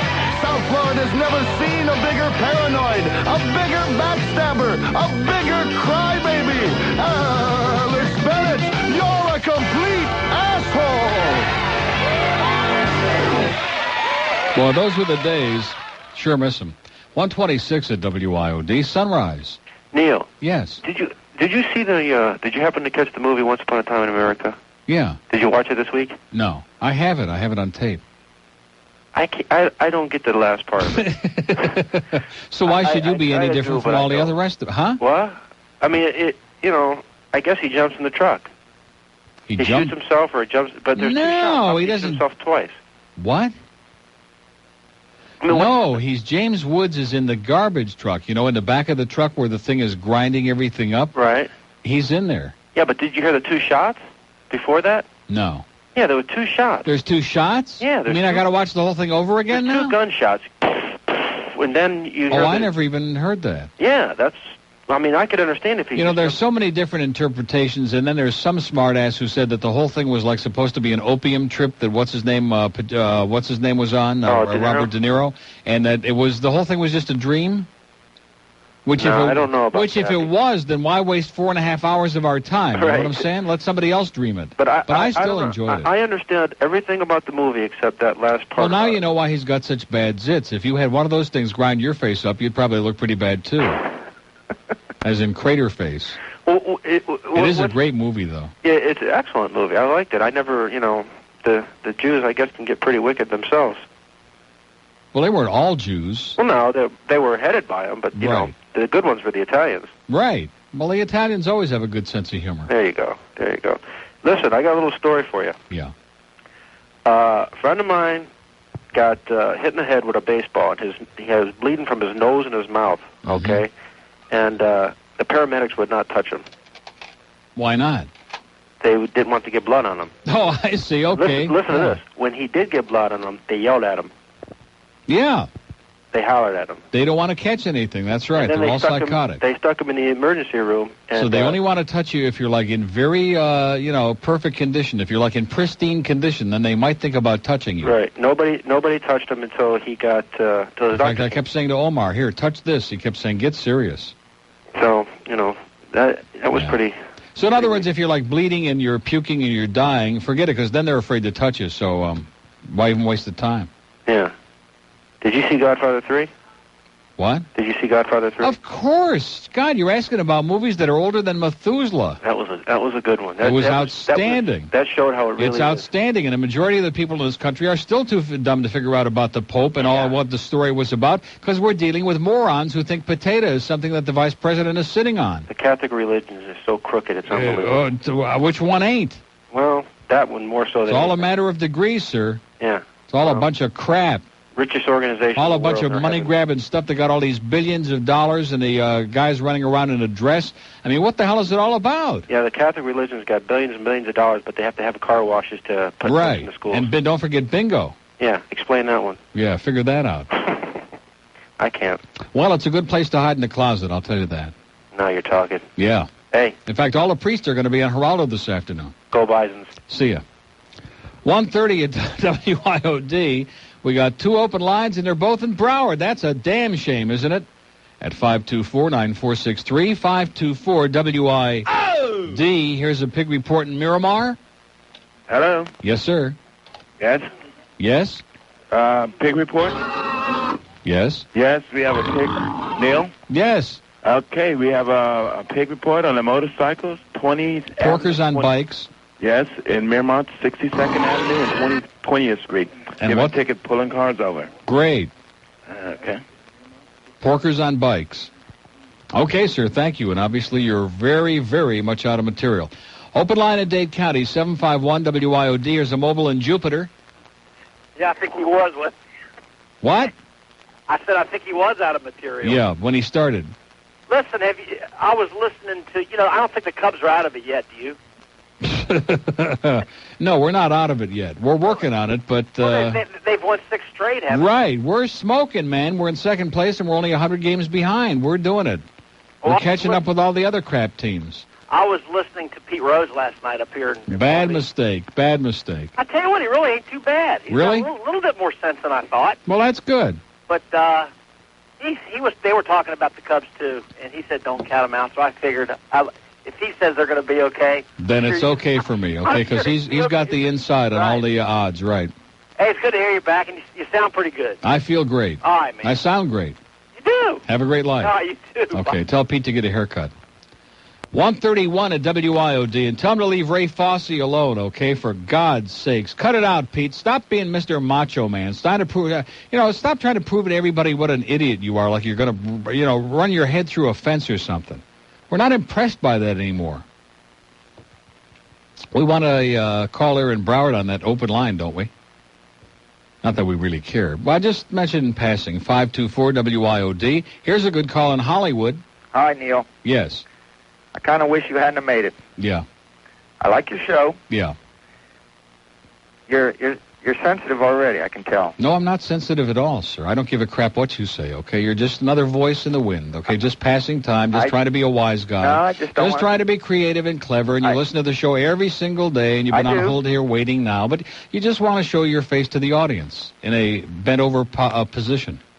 Well, the thing is, when people call with their problems, yeah, you don't want to hear it. That is correct. You say nothing to be done Absolutely about correct. it. Right. But when you have a problem... That is right. Then I spend a lot of time on it. You know why? Because this is my show, okay? The show centers around the host. If this was like the David Letterman show, it would center around David Letterman. I don't hear If this David was your say, show, it no, would... wait a minute. Absolutely. David Back up. goes on and on about this bitch that's living in his house that keeps moving in there. David is whining and carrying on about it. I mean, we're sick and tired of hearing about it already. That's true. I'd rather hear if somebody moved into your house and you couldn't kick them out. It would be more... No, seriously, it'd be more interesting already. Although I hope they do, and I hope they got a gun.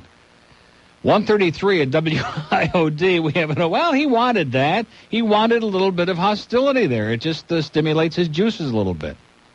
And in this town, it ain't easy, believe me. Tomorrow's Philadelphia Thursday, right? I'm not going to eat any of that. No, seriously, I'm not going to eat anything here anymore for about a couple of weeks. No, do you realize how good I could feel if I get under about 187? If I can get under that, I will be in such tremendous shape, as great as I feel and sound right now, which I would say is pretty goddamn good.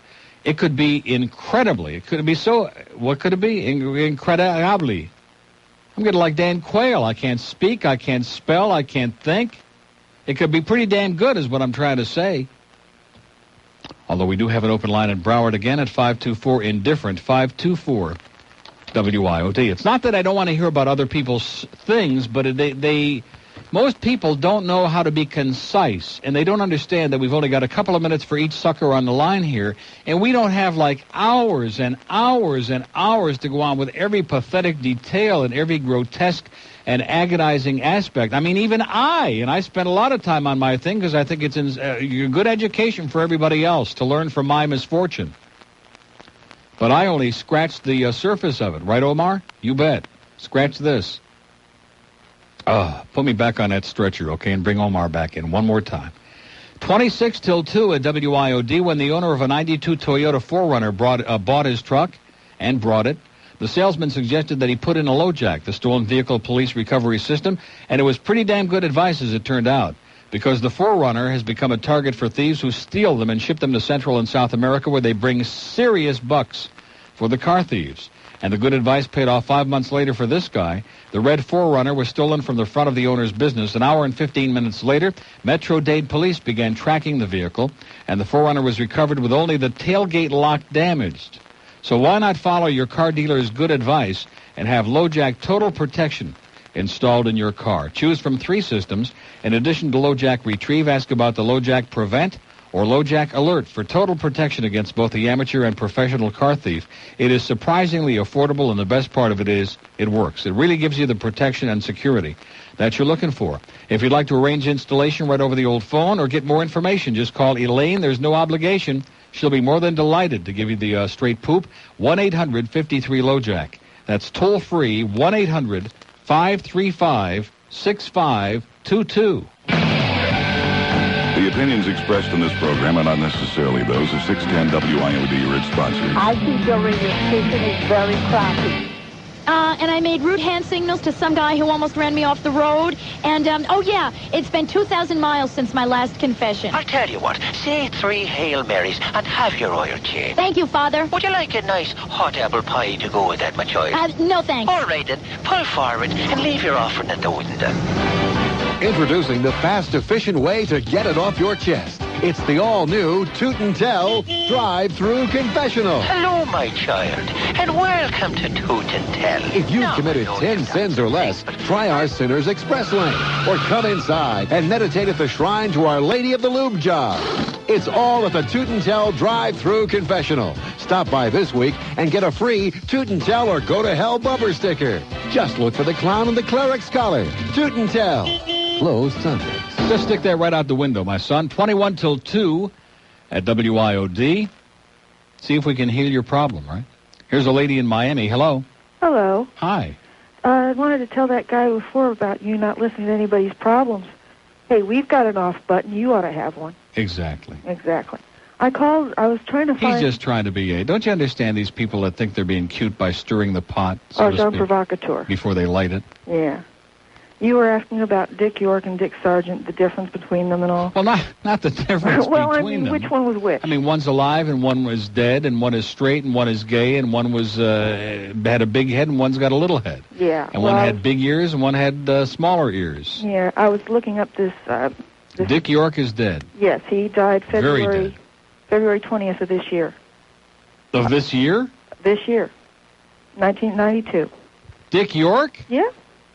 The last couple of years, he had such bad emphysema he couldn't leave the house. But he was on the phone a lot. So is that why they replaced him on the show? I mean, that was... No. He had an accident filming a movie back in 1959, it says. All the muscles on the right side of his spine got torn away from the spine. Jeez. Ooh. And he was in constant pain for the rest of his life. God. And finally, around 1969, he just went into a convulsive fit on the set one day. No, I think what's her name did it. No. The mother. Yeah, I really do. She probably did it. Well, what was her name? What was Agnes Moorehead's name? Endora. Endora. There you go. Yeah. But that was basically what happened. But that is a great show, isn't it? Yeah. Yeah, it was very good. I mean, the last couple years after they had Adam, but... The best scenes were always when Major, whatever his name was, would come over to the house. Major. You know who I'm talking about. Yeah, Dr. Bombay? No, Dr. Bellows.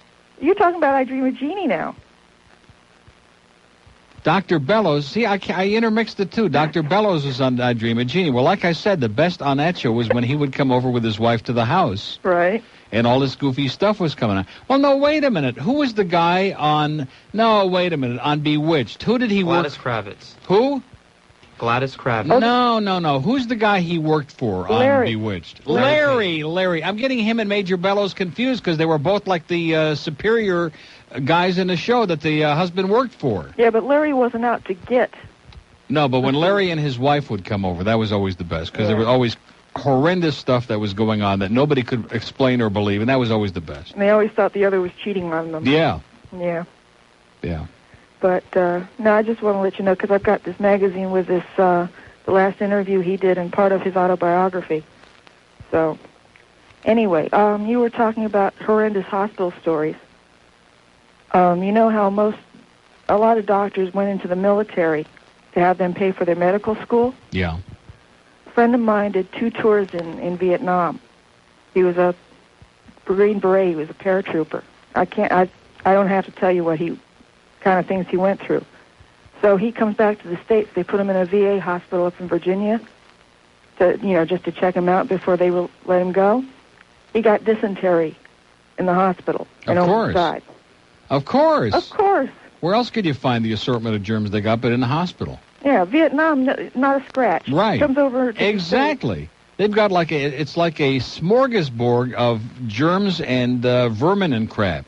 And that's where a lot of people go to get their medical degree. That's where they go to get sick, right. Well, listen, have a great day, and thanks for the info. You're welcome. See you. Bye. As in that morning info team. 143 at WIOD. We have an open line in Dade, 751-9463, West Palm Beach.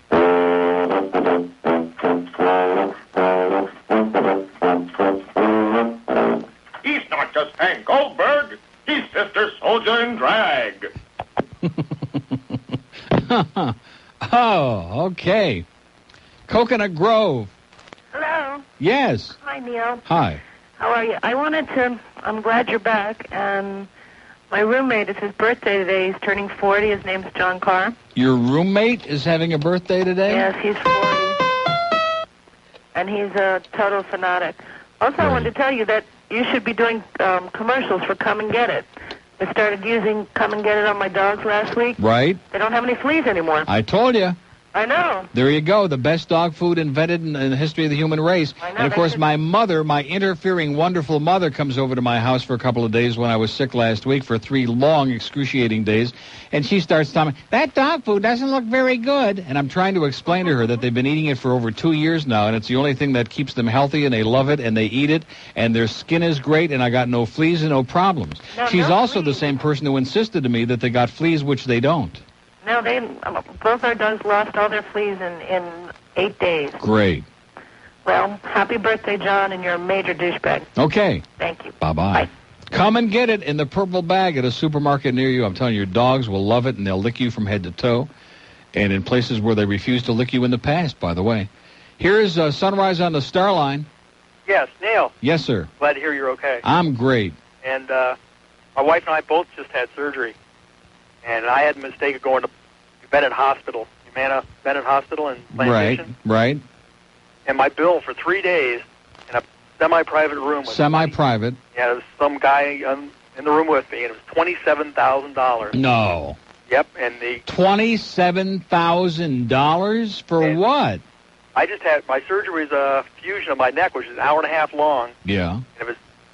But the doctor bill was $10,000, and they were like $17,000. You mean the surgeon? Yep. And it was $17,000. And so 17, so that's like almost $6,000 a day for the room and other assorted goodies while you're in there. Yep, so the insurance company said, well, we're maxed out on the auto accident, so we'll just go ahead and pay it. I said, well, I want to know how much they're charging for what.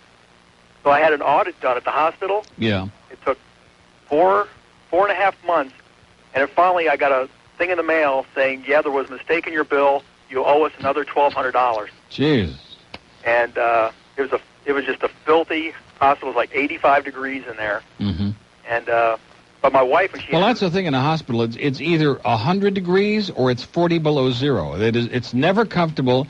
The air is unbreathable. There's always that sick, nauseating kind of gaseous smell in the room that keeps you in a perpetual state of nausea. How the hell is it? And, of course, the bed, forget it. Nobody sleeps in it. Even the nurses admit that nobody ever sleeps in a hospital bed. How is it possible for anybody to ever get better, recover, regain their strength, their health, or anything in a hospital? I don't think it is. Well, the guy that's in the room with me was HRS sent him over, and they couldn't do anything with him until they got approval. He was there 2 days, no medication, had a broken arm and a broken leg. Nice. And he was screaming for 2 days. Right. And they said, we can't touch him. But my wife was in Boca Community Hospital, and after surgery, some guy comes in and says, I need to take some blood. She says, well, I just already had surgery. He says, well, I have to take blood because a girl got stuck with a needle, a nurse, and we're having an AIDS test. And she said, well, okay, I don't want anything to happen to the nurse, and I want her to feel better. So she had the test. He took the blood. 6 hours later, nurse comes in and says, I got some papers for you to sign. We have to take some blood for you because for an AIDS test, it has to be approved. And, well, she said, well, the guy already came and took my blood. He says, no, it's impossible. You have to sign this form first for an AIDS test. I said, well, who is it? He says, well, we have no guys working on this floor as nurses. Somebody's walking around taking people's blood. Well, there's guys starting blood banks. You know, they're enterprising people. They come walking in off the street, and they're just, that must have been what happened with me, because if they didn't take 25 gallons of blood out of my body, they didn't take a drop, okay? Well, my doctor comes in. I just had neck fusion done, and he comes in the next morning. He says, he comes up, he says, you okay? I said, well, you're the doctor. What happened? He said, well, how do you feel? I said, well, my right arm's a little numb, and my fingers are tingling. He says, but you can move everything. I said, well, yeah. He says, well, I went a little deep, and I just wanted to make sure you're okay. Jeez. Oh, man. Oh. My wife works in a doctor's office, and one of his patients from his partner, they bring him in through the back door now because he's paralyzed from the same surgery. Yeah. They're trying to keep him from suing him, and they're like bringing him, getting him all the therapy for nothing. Oh, great. Hallelujah. Yeah, we were going to pray for you, but we're atheists, so. Yeah. No, we're glad to hear you're okay, and wish you the best. And thanks. Goodbye. Good luck. Goodbye and good luck. And good day. If we'd have just listened to Paul Harvey Jr., man, as much of a moron and a twit and a carrot head as he may be, things, just imagine how easy life could have been. Oh, is that not Cobra? Is that Viper here today? Friday. Oh, Friday. 12:30 to 1:30. You want to get 12:30 to 1:30. I have no interest whatsoever. Not even for a little ride? No. Why? Broaden your horizons. I have no interest. I just am not it doesn't interest me in any way. It's the hot topic. It's it's not the hot topic. You have created in your own mind as the hot topic for people who want to get ripped off to the tune of $150,000 for what's going to turn out to be a lemon. Okay, could be, but it's still the hot topic. It might be. It could be. Right. It is. It will. Okay, it's not the hot topic. Only among people who have an obsessive. You know, it's on the front of USA Today. It's on my, the front of every car magazine. It's a hot topic. By the way, I found out the name of that guy for you. Sister Sledge Soldier is on the everywhere, too. Is that the hot topic? She's a shot topic. Yeah. She's a should-be shot topic. You look beat. Yeah. By the way, Jennifer's friend that you liked? Yeah. The Hispanic? Yeah, the Cuban guy. She told me his name. Hans Ruderhassen. No. Yeah. Hans? Hans, yeah. You're in good Hans. What does that mean? Well, how does she know that's who I'm talking about? She certainly dated more than one guy. No, but he was from Bolivia. So what's wrong with that? I said he was Hispanic. If he's from Bolivia, that means he was like... I thought it was amusing. He that had his some name, Latin in him, so to speak. Yeah. Yeah. Little Latin in him. Little Latin in him, yeah.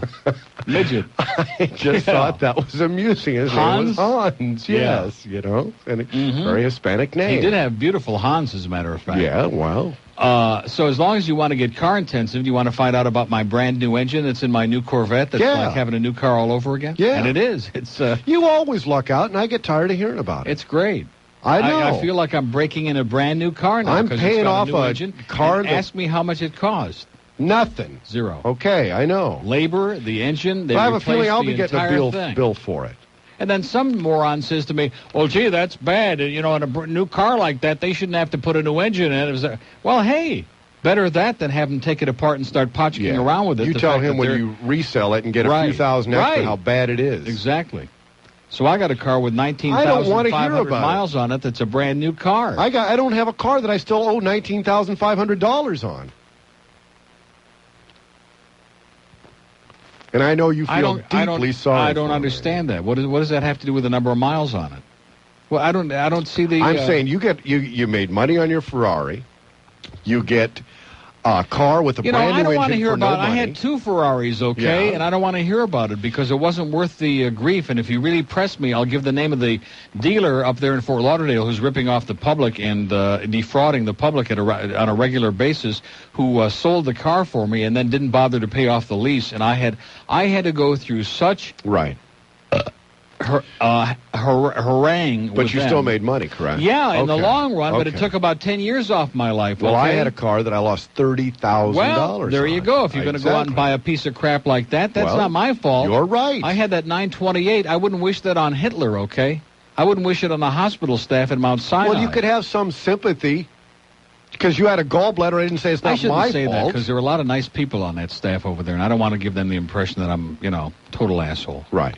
No, really, there were a lot of really super people over there, so it's not their fault that a lot of But those are the ones that, too. lay back. It's always the ones who... They're the ones that, cart you around like Omar. Yeah. Let's take a minute now to talk about the newest Hooligans Pub and Oyster Bar at Fort Apache Marina, shall we, he said. He asked.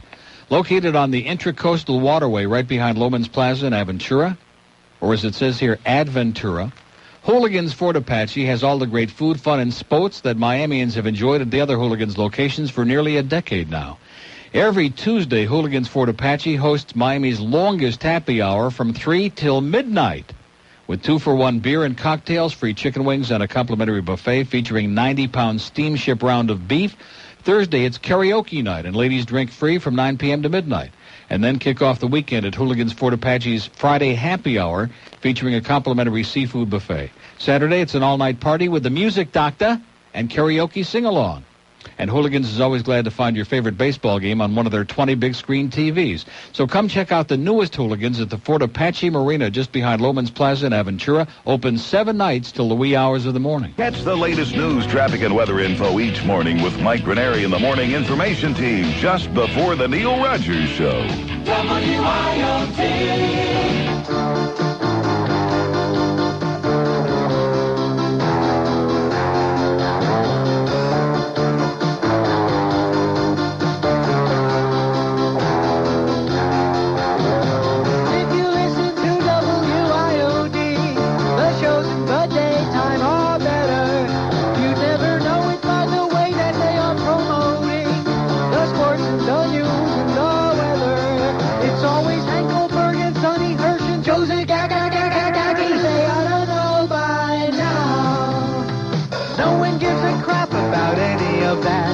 It's a talent that brings in the money. And if that's all they're gonna tout, the talent is losing out.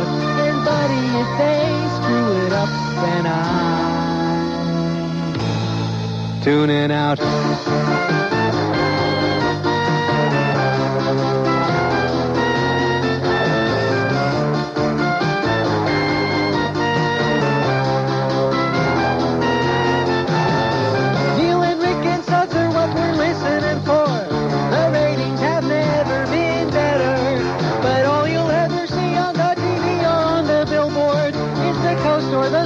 Or the weather, it's always Hank Goldberg and Sonny Hirsch and Josie they ought to know by now. No one ever listens to that other crap. It's the talent that keeps the place running. And if that's all they're gonna tout, the talent is losing out. And buddy, if they screw it up, then I'm tuning out.